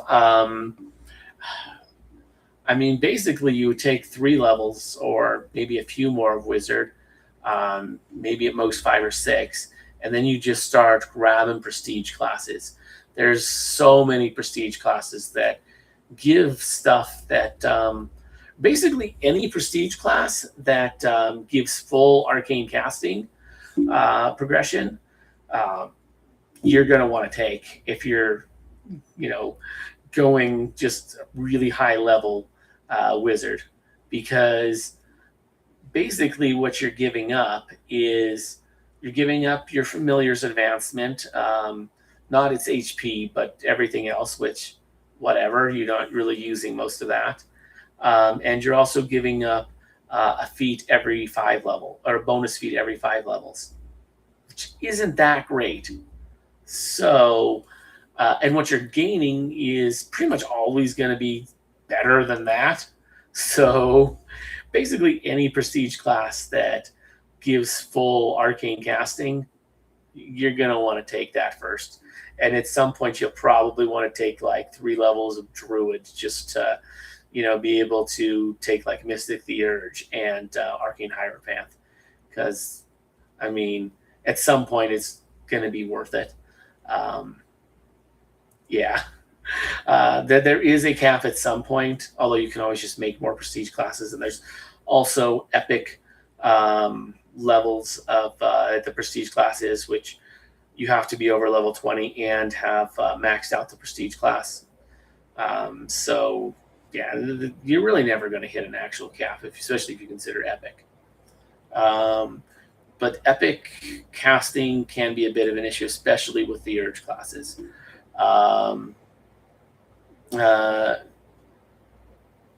Yeah. So what I'm saying with the urge classes is, so how the urge classes work, it specifically mentions this for Mystic the Urge in the epic level handbook, and therefore I would say it applies to all the urge classes, is basically you no longer get both casting advancing every level with the epic version.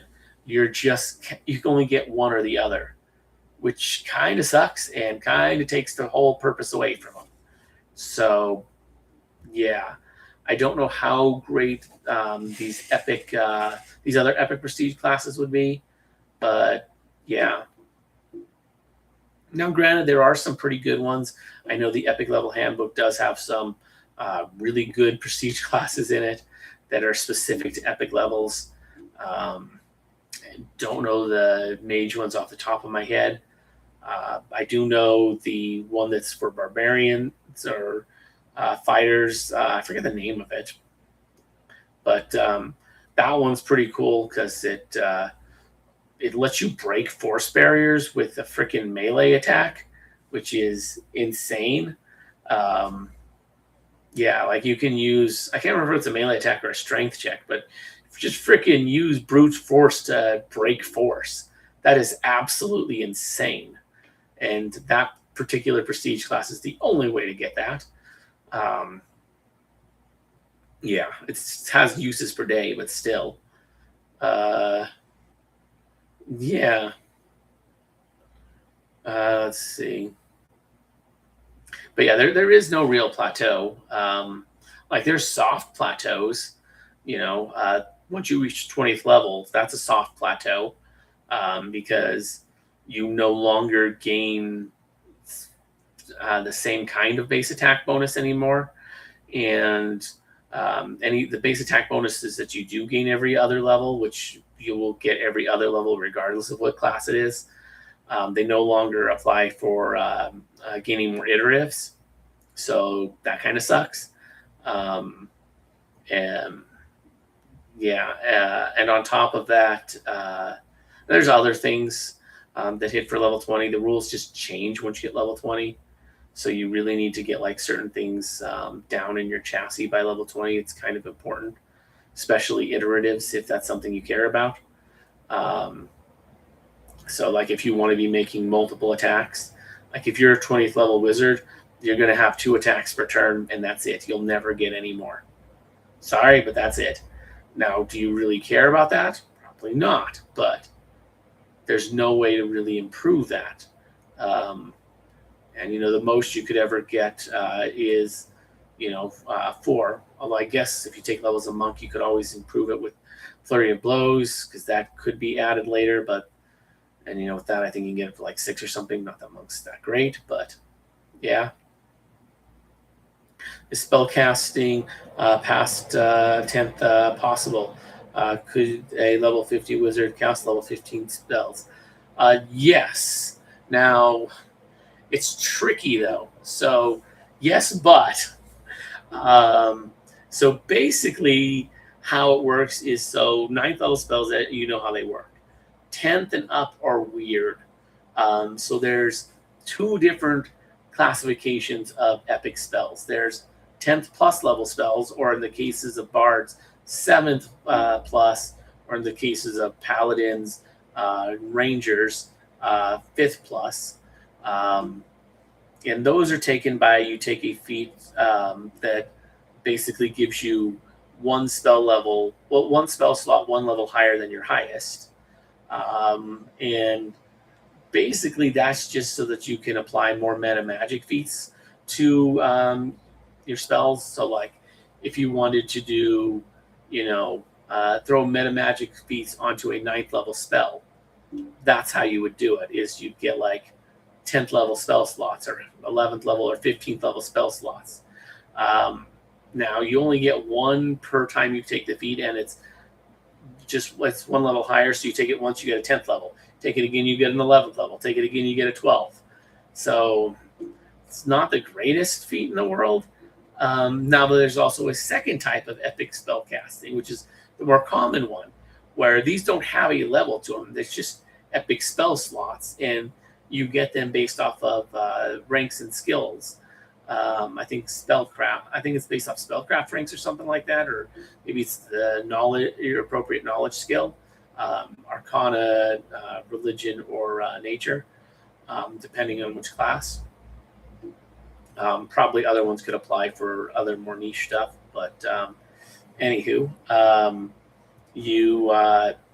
then you have so many ones for that. You create new spells. They can be as strong as you want, but they're harder to create and gain these spells the more powerful they are. And you really have to be like in the 30s or more to start gaining access to halfway decent ones. But yeah, they can be really good. There's also, feats that you can take that'll make it so your first 2 9th level spells, you can just gain way more access to them. There's the automatic, quicken, automatic, empower, automatic, silent. So there's all those feats, which is, you take those enough times, and then you just have meta magic feats automatically applied to all your spells, that level or lower, which you can get up to 9th eventually, but you have to take the feats a bunch of times. And then also, what was I getting at? Oh, also another thing that's often done for epic casting is there's a feat that will let you cast one more quicken spell per turn. So it just ups your action economy and lets you cast more spells. There's really no limit on that either. So at high levels, you can cast, you can burn through a lot of spells. Now, you're probably not going to be able to do epic spells in those. You're probably going to be limited to regular spells, but that's still pretty good. You can drop a lot of fireballs in one turn, or do something else that's better than fireball. There's definitely some options, but it's more complicated. Spellcasting gets a lot more complicated, but potentially really good. There is no limit to some of these spells. Some of these spells are just absolutely stupid, the amount of damage that they do. There's one spell that I just know off the top of my head called Let Go of Me, which is extremely hard to make. And basically, it's a weird one because you can only use it if you're a caster and someone grapples you. And it just does like a stupid amount of damage to them. And I mean stupid amount. I think it's like 100 d6 or some crap. Or maybe it's more than that. It's a lot. I think it might be 200 or 300 actually, maybe 400. I don't know. And then it does a bunch back to you as recoil. It's an insane spell that will quite possibly kill the caster and almost certainly kill the person that it's targeted with. Or no, that's not. Let Go of Me is different. That one I don't think has recoil, but it does have the requirement that you have to be grappled. The one I was thinking of that does stupid amounts of damage with recoil is like the Wrath of God or something like that. It's so stupid, but like you die when you cast it basically. But you do way more damage to them, so you can basically give up your life to kill the boss. It's there's definitely some powerful stuff, and you don't have to have the recoil. You can make up your own spells. Yeah, and there's ways to make it work at earlier levels. but those have like ritual components. I've heard people talk about how broken the ritual stuff is, and I can see it, but honestly, there's some real practical limits to that stuff. Um, yeah, like bringing hundreds or thousands of guys into combat to cast it. Eh, it's not super realistic. I mean, I guess you can have them cast buff stuff outside if you have like, you know, a big base. So that can be a thing where you can get some really cool stuff. But there's some fairly reasonable safeguards to it. But I have seen that it can be broken, and yeah, there's a lot of stuff that's broken in 3.5. Let's be real. Um, your DM's just got to pay attention and like, you know, keep an eye out for stuff. Or if it's a broken game, it's a broken game. You know, like, you know, there's nothing inherently wrong with that as long as everyone knows that going into it. Like I say, I've wanted to play an Oops All Pun Pun game. I really want to play that sometime. That sounds really fun. Either me as the DM or, you know, me as a player, and you know, having another DM run it. That just seems fun to just, you know, go wild and, you know, eventually maybe face off against the DM who's literally just trying to kill everyone. That could be fun. Or maybe the pun puns have different goals and there's just some big PvP action going in the game where, you know, half the players turn on each other. That can always be fun too. Is PvP generally good? No. Generally you want to avoid it. But if it's a short campaign and everyone wants to, it can be fun. You know? You don't want to just outright say no to most things, but you know, sometimes it can be fun. Sometimes something that's generally bad can be good under the right circumstances, like PvP. I had a game that I played literally right before COVID. It was 5e, but it was this big, massive like game where all these players with different DMs were all playing the same game simultaneously, all in person at the tabletop. Like, you know, like this was literally like the week before COVID hit. But yeah, at the end of it, apparently the players had formed two factions, and they decided to do a big PvP fight at the end where half the players joined one camp, half the players joined the other, and they decided to go at each other. I wasn't one of the DMs. I was running the shop. So like anytime players wanted to buy something, they came to me and I would, you know, have them, you know, sell, you know, I was selling stuff to them in a character, and they were subtracting their money off and buying the items and all that stuff. While the DMs handled like everything else. You know, I was playing the role of the shopkeeper in town, so I didn't catch most of it because I'm not that big into 5e. But yeah, so yeah, you can have some crazy stuff. Like PvP can be fun. It just needs the right situation, and I think an Oops All Pun Pun game maybe depends on how things run.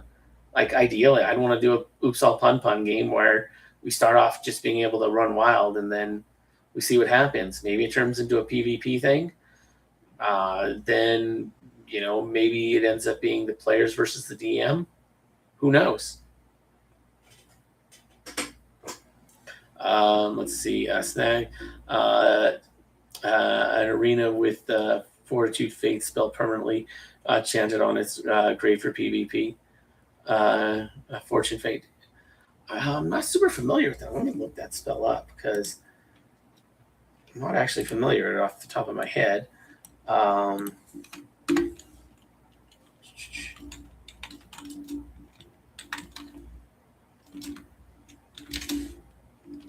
That does sound. I'm just.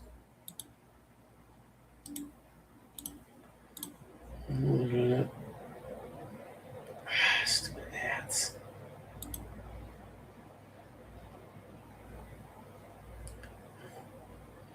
So everyone's healing constantly. Okay.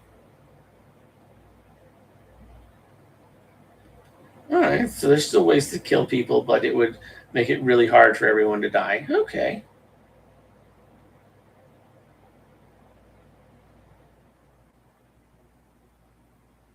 Yeah, that would be a cool way to do it. That way, there's the players don't. If you drop below -10, you get a heal. Yeah, um, that is a cool way to do it. So yeah, uh, yeah, it helps that there's other ways to do it. I mean, there's you can always have everybody cast on them something like contingent heal, um, or contingent, even contingent. Was it raise dead? Or contingent revivify. Yeah, that's a better one.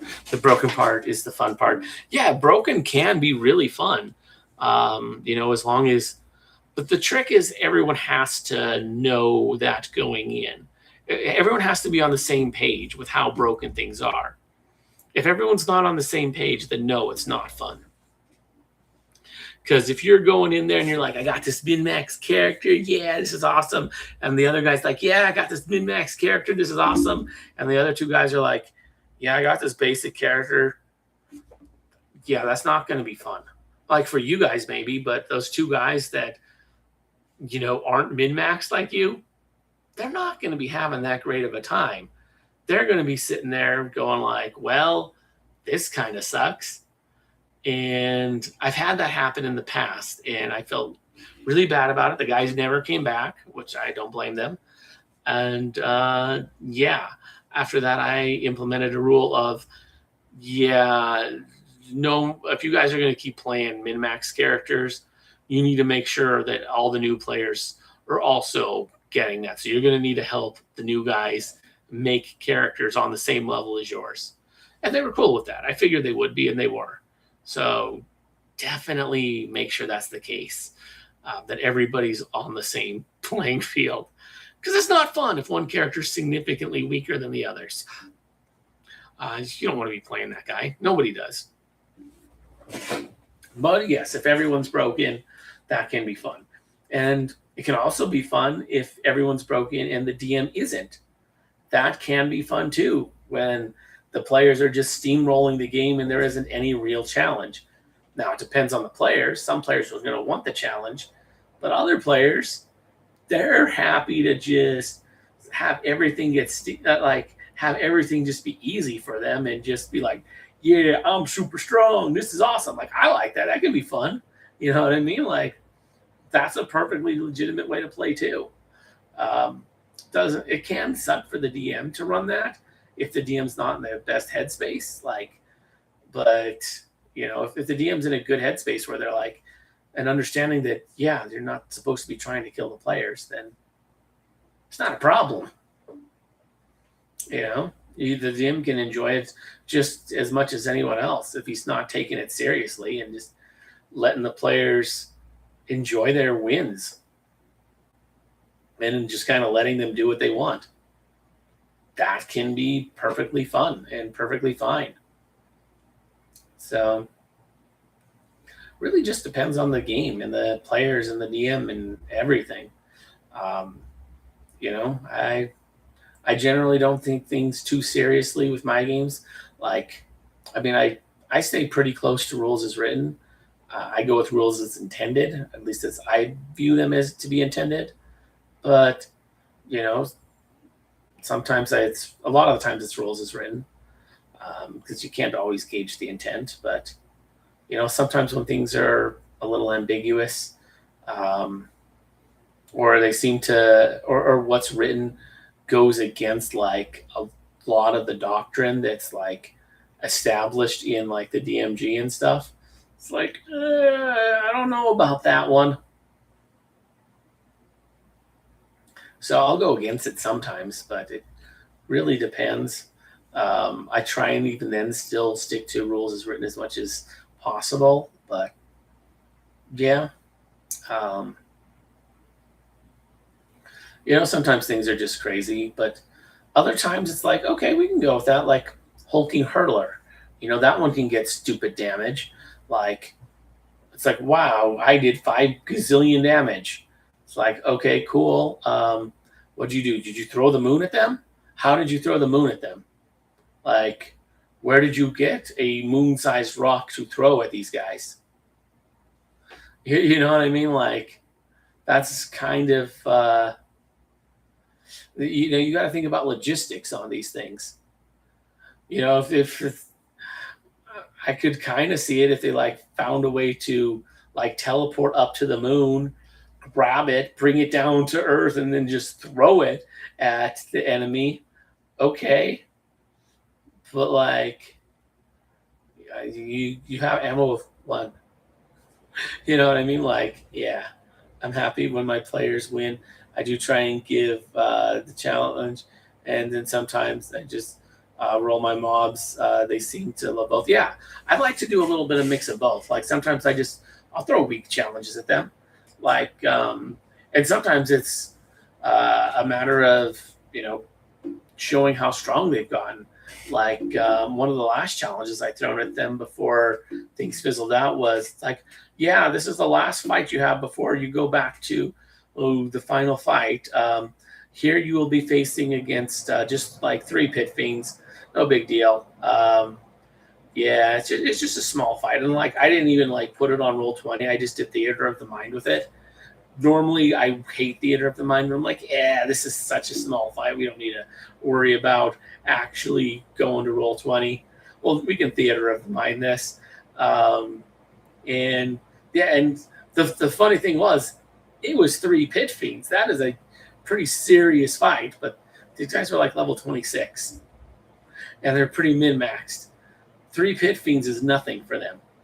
That is a joke of a fight. So yeah, they crushed it easily. I knew they would. Yeah. Help the new guys be just as broken. Exactly. But yeah, yeah, you can definitely do send some weak enemies at them. Like, who cares? I do that from time to time. Not every fight needs to be like a crazy serious fight. Throw some weak stuff every now and then and let them destroy it. Or if they're doing dungeon crawling, a lot of those rooms should be weak, and that can help teach players how to conserve resources.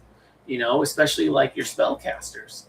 They're going to be conservative, and if they know it's a big dungeon with a big boss at the end, they're going to be hesitant to use all their good spells early.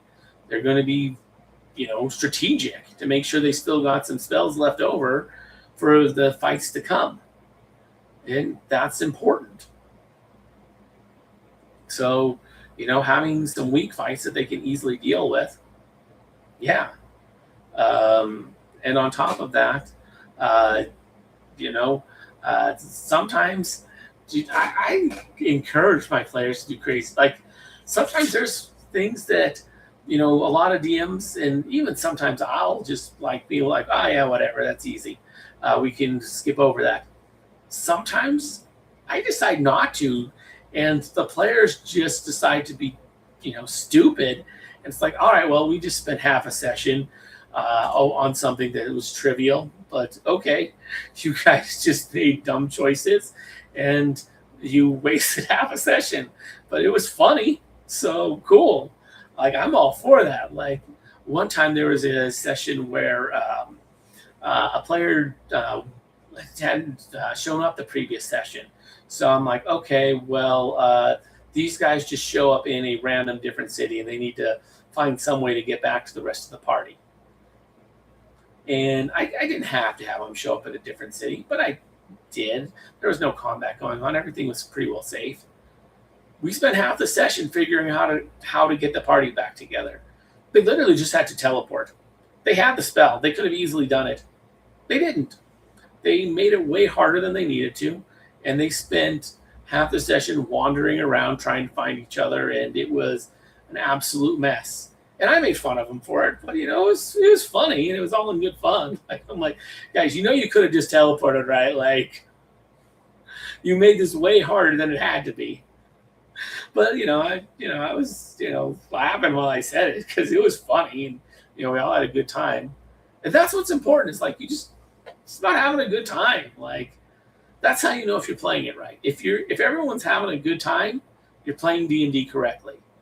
If not everybody's having a good time, something is wrong. If it's just one guy that's not having a good time, okay, well, that could be a number of things. Maybe he's not a good fit for the table, or she's not a good fit for the table, or maybe they're the players just aren't treating them in a way that should be, or maybe the DM isn't, and something needs to be done to correct that, to make that person feel more welcome.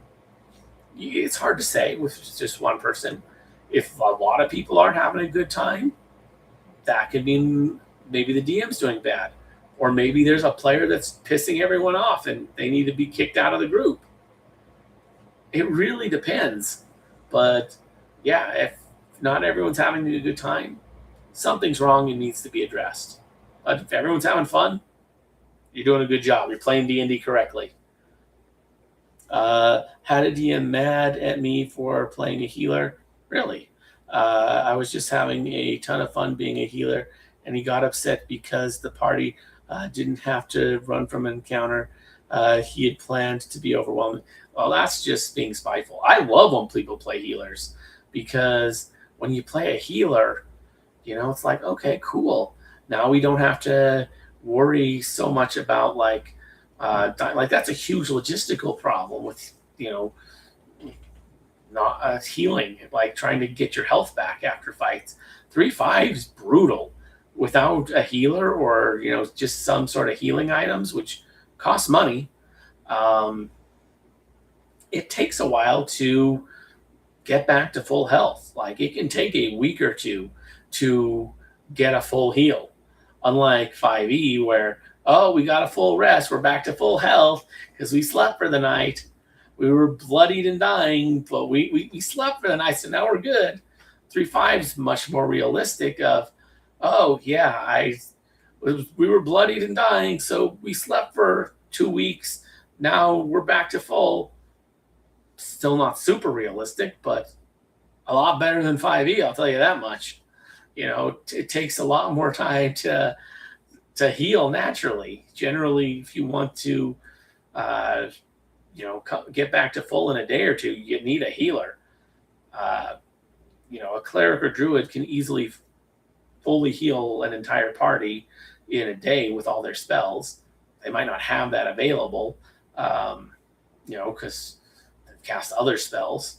So that might not be something the day of, but they take a full day off. Oh yeah, they can definitely get back to full. But especially if the healer manages their spells well and it's like, okay, I only have a few spells on day one. Let's hit the guys who are most hurt. Let the guys who are like not that hurt, well, I'm not even going to bother heal them. I'll let them rest up and get their health back that way. Because it's like we're level 10. You've taken 20 damage. It's going to take me this other guy's taking like a lot more. It's going to take me. I don't have enough to heal everyone first day. I'll heal as much as I can day 1, day 2. I'll heal the rest. And guy who only took, 20 damage, you'll heal naturally in 2 days. You'll be fine. You don't need magical healing. If the healer's smart about it, they don't have to worry. And you can easily get that. One healer can handle a whole party if they're, cleric or a druid. Bard or, paladin ranger, it's going to be a little harder. They might need a little more time, or they can't heal a full party. Like a ranger has about enough healing to handle himself and his animal companion. He can generally heal himself and his animal companion back up to full, but that's kind of about it. In terms of healing the rest of the party, generally not. Generally, the ranger, if they're going to be healing, they're going to focus on just them and their animal. Although they have way better uses than that. Cleric's going to be the best class for healing. yeah, bar none. They're a little better than the druid, since druids don't get second level healing spells. All the healing spells are one level higher, except for the level 1 ones for druids. And they also don't get spontaneous for casting cure. Seems to me they need to learn to go with the flow.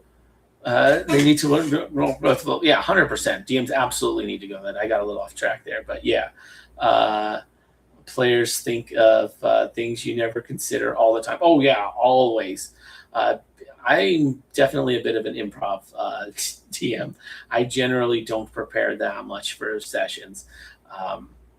Similar to how I make videos, actually. I'll think about what the plan is. Like, I'll do some mental prep work, but I generally won't write anything down. Like, I'll have some ideas on what we're gonna do. If there's fights or if they're dungeon crawling, I'll do more prep. But usually it's like, oh yeah, they're going to this town. It's gonna have this vibe. I'll be ready to make up stuff for that. Although sometimes they completely subvert expectations. I've had that a number of times, and I have gone with the flow. Things like climb up to the second story rather than the front door. Yeah, 100%. Players do that all the time. The craziest one I've had, which I was a little upset about, but at the same time, I just rolled with it. I had this whole battle planned out. It was like this secondary fight after the boss fight where now that the town was liberated from the devils, the forest creatures had risen up because they were sick and tired of all the humanoids kind of bossing them around and pushing them around, and they were risen up and were ready to fight. And the players decided to use diplomacy. And I was like, okay, it's going to be hard. They're like hostile and ready to fight. You're going to have to make a rush diplomacy, and the DC is going to be high. But they were over level 20, and a few of them had a lot of ranks in it. So they pulled it off and managed to calm them down. And yeah, they ended up having a big party, and the party got a little crazy. They started fighting. They somehow got a magic item that from the loot from a previous thing, from the previous fight that it got crazy. So, but they ended up just having a giant party with the animals, and they made a peace treaty, and it was supposed to be a big fight, but it ended up being a diplomacy check followed by a party. So that kind of derailed that encounter, but I let it happen because I didn't have any reason not to. Players decided they were going to do that, and there really wasn't any grounds to not allow it. So, yeah, and I don't always allow it. Sometimes I say, no, this guy really doesn't want this. But it's like, these are just random animals that, we're sick of being pushed around. So, I wasn't going to give them any, I was going to make it any harder than what the rules suggested, because there wasn't any real reason to. So, yeah. And one thing that I do like to do is I use an exploding dice system with D20s because I have mixed feelings on the whole system of how some people are like, oh, you rolled a nat 1, you just failed regardless of how stupid that means, or oh, you rolled a nat 20, that means you succeed regardless of how ridiculous that is. Me, I take a mixed approach to that. I say nat 1 minus 20, roll again. Nat 20 plus 20 roll again. And then I have DCs for everything. You can always succeed, regardless of how ridiculous it is. And you can always fail, regardless of how ridiculous it is. And I will make players roll for really obvious shit just in case. It's like, this guy is next to you is like when the players are like yelling to try and wake everyone up. It's like, well, he's right next to you. Yeah, he probably would. Roll a listen check to see if you wake up from that. DC -30. It's like, don't roll 2 nat 1s in a row. So or it's like, because it's like, maybe he just something happened. You're rolling around just right, and he didn't quite hear it. Maybe some lint got stuck in your ears while you were sleeping. I don't freaking know. Because shit happens. And then also, like, say someone does something crazy, like says, I want to make a diplomacy check because I'm going to go up to the king and say, I am the king now. Give your throne to me. I'd say, okay, make your diplomacy check. DC 400. You're going to need to roll a bunch of 20s in a row. And if they actually succeeded, I make some lore reason of saying, okay, well, actually, there was a prophecy from long ago that said that, like, if this specific thing happened, the king should give it up. And you just happen to have fulfilled this long-standing prophecy or something. Like, there's just some ridiculous reason why it just ended up. You happen to be at the right place at the right time saying the right thing, It's possible. DC 400, though, you got to roll like 8 or 9. You're going to have to roll a bunch of D20s in a row. Or a bunch of nat 20s in a row. Very unlikely. But I try and make the DC appropriate to make, things about as likely as they should. Let's see. I missed a few things on that rant. Let's see. Before you lies the haunted manor. From within you hear what sounds like moaning. Is it the wind or something more sinister? The front door creaks on Rusty. We burn it down. Nice.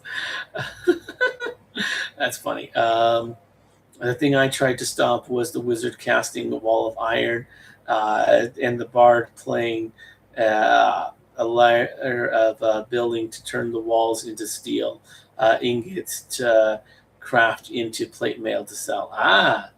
See, that I would allow, but I would start at that point. I would start like busting into real economics and being like, all right, you're potentially going to crash the market. Like that's when I start getting into like the real world stuff and like,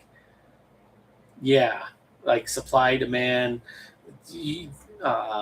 starts like really digging into the logistics and the economics. You dig into that enough and you can shut things down. But do it in ways that make sense. Poor Batman. We have a lantern oil, lint and tinder and torches. We burn it down.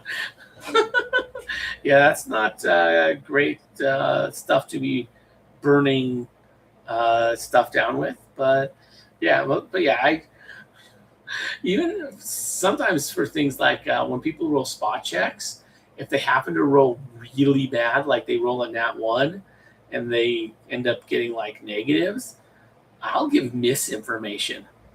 And it's like, you're hallucinating. You think you hear something, there's nothing. No one else hears it.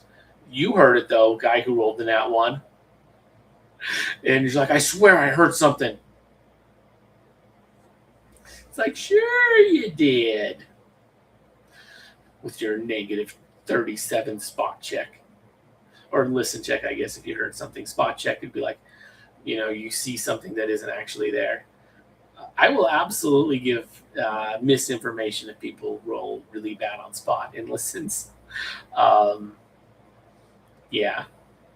And I make them roll for obvious stuff too, and just have like DCs that are stupid low. Like, I don't know. It's just, I don't know. I find it kind of fun. It's like, everybody roll a listen check. You hear a loud roar directly behind you. It's like, how did we not? Why'd you make us roll a listen check? Well, DC was -20. Maybe you missed it. I don't know. I don't know. I like to do that kind of stuff personally, but that's just my style. And it's part of my exploding dice. It doesn't really work without that, because you're gonna succeed, and it's hard to get negative scores without the exploding dice. Because realistically, the lowest you could get would be what, like -4 typically, because you roll a 1 and then you have like -4 to things. I guess some of them can get a lot lower. I swim. That one can get like infinitely low. There's really no limit on it. You load a guy down with just a crap ton of weight. There's no limit to how bad that swim check can be. You start throwing a guy with, way more weight than his carrying capacity. Yeah, he's going to have stupidly high swim checks. Even carrying capacity doesn't matter for swim. It's just the absolute weight, which is kind of crazy. Swim's a fun one.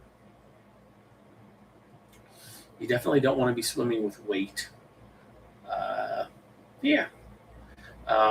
And you also take double penalties for your armor check penalty. So you take double armor check penalty as well as an additional penalty for every pound you carry, or I think every 10 pounds or something you carry.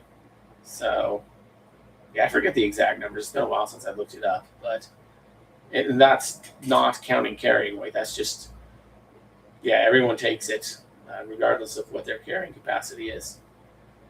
So it's a thing. Swimming's tough, especially when you're carrying a bunch of weight. Let's see. Although you can do crazy stuff, like I've seen, like the Epic Level Handbook talks about the DC to swim up a waterfall. I think that's like 80 or something. It's kind of crazy. Very difficult to do. Even at low epic levels, it'd be difficult to get that high of a swim score.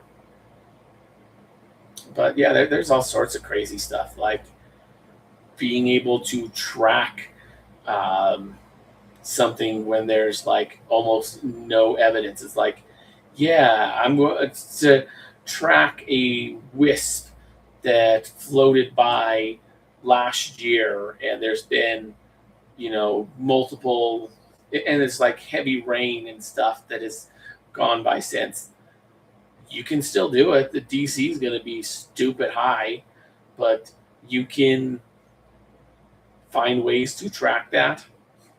The DC is probably going to be in the hundreds, but it can be done. Everything's got a DC.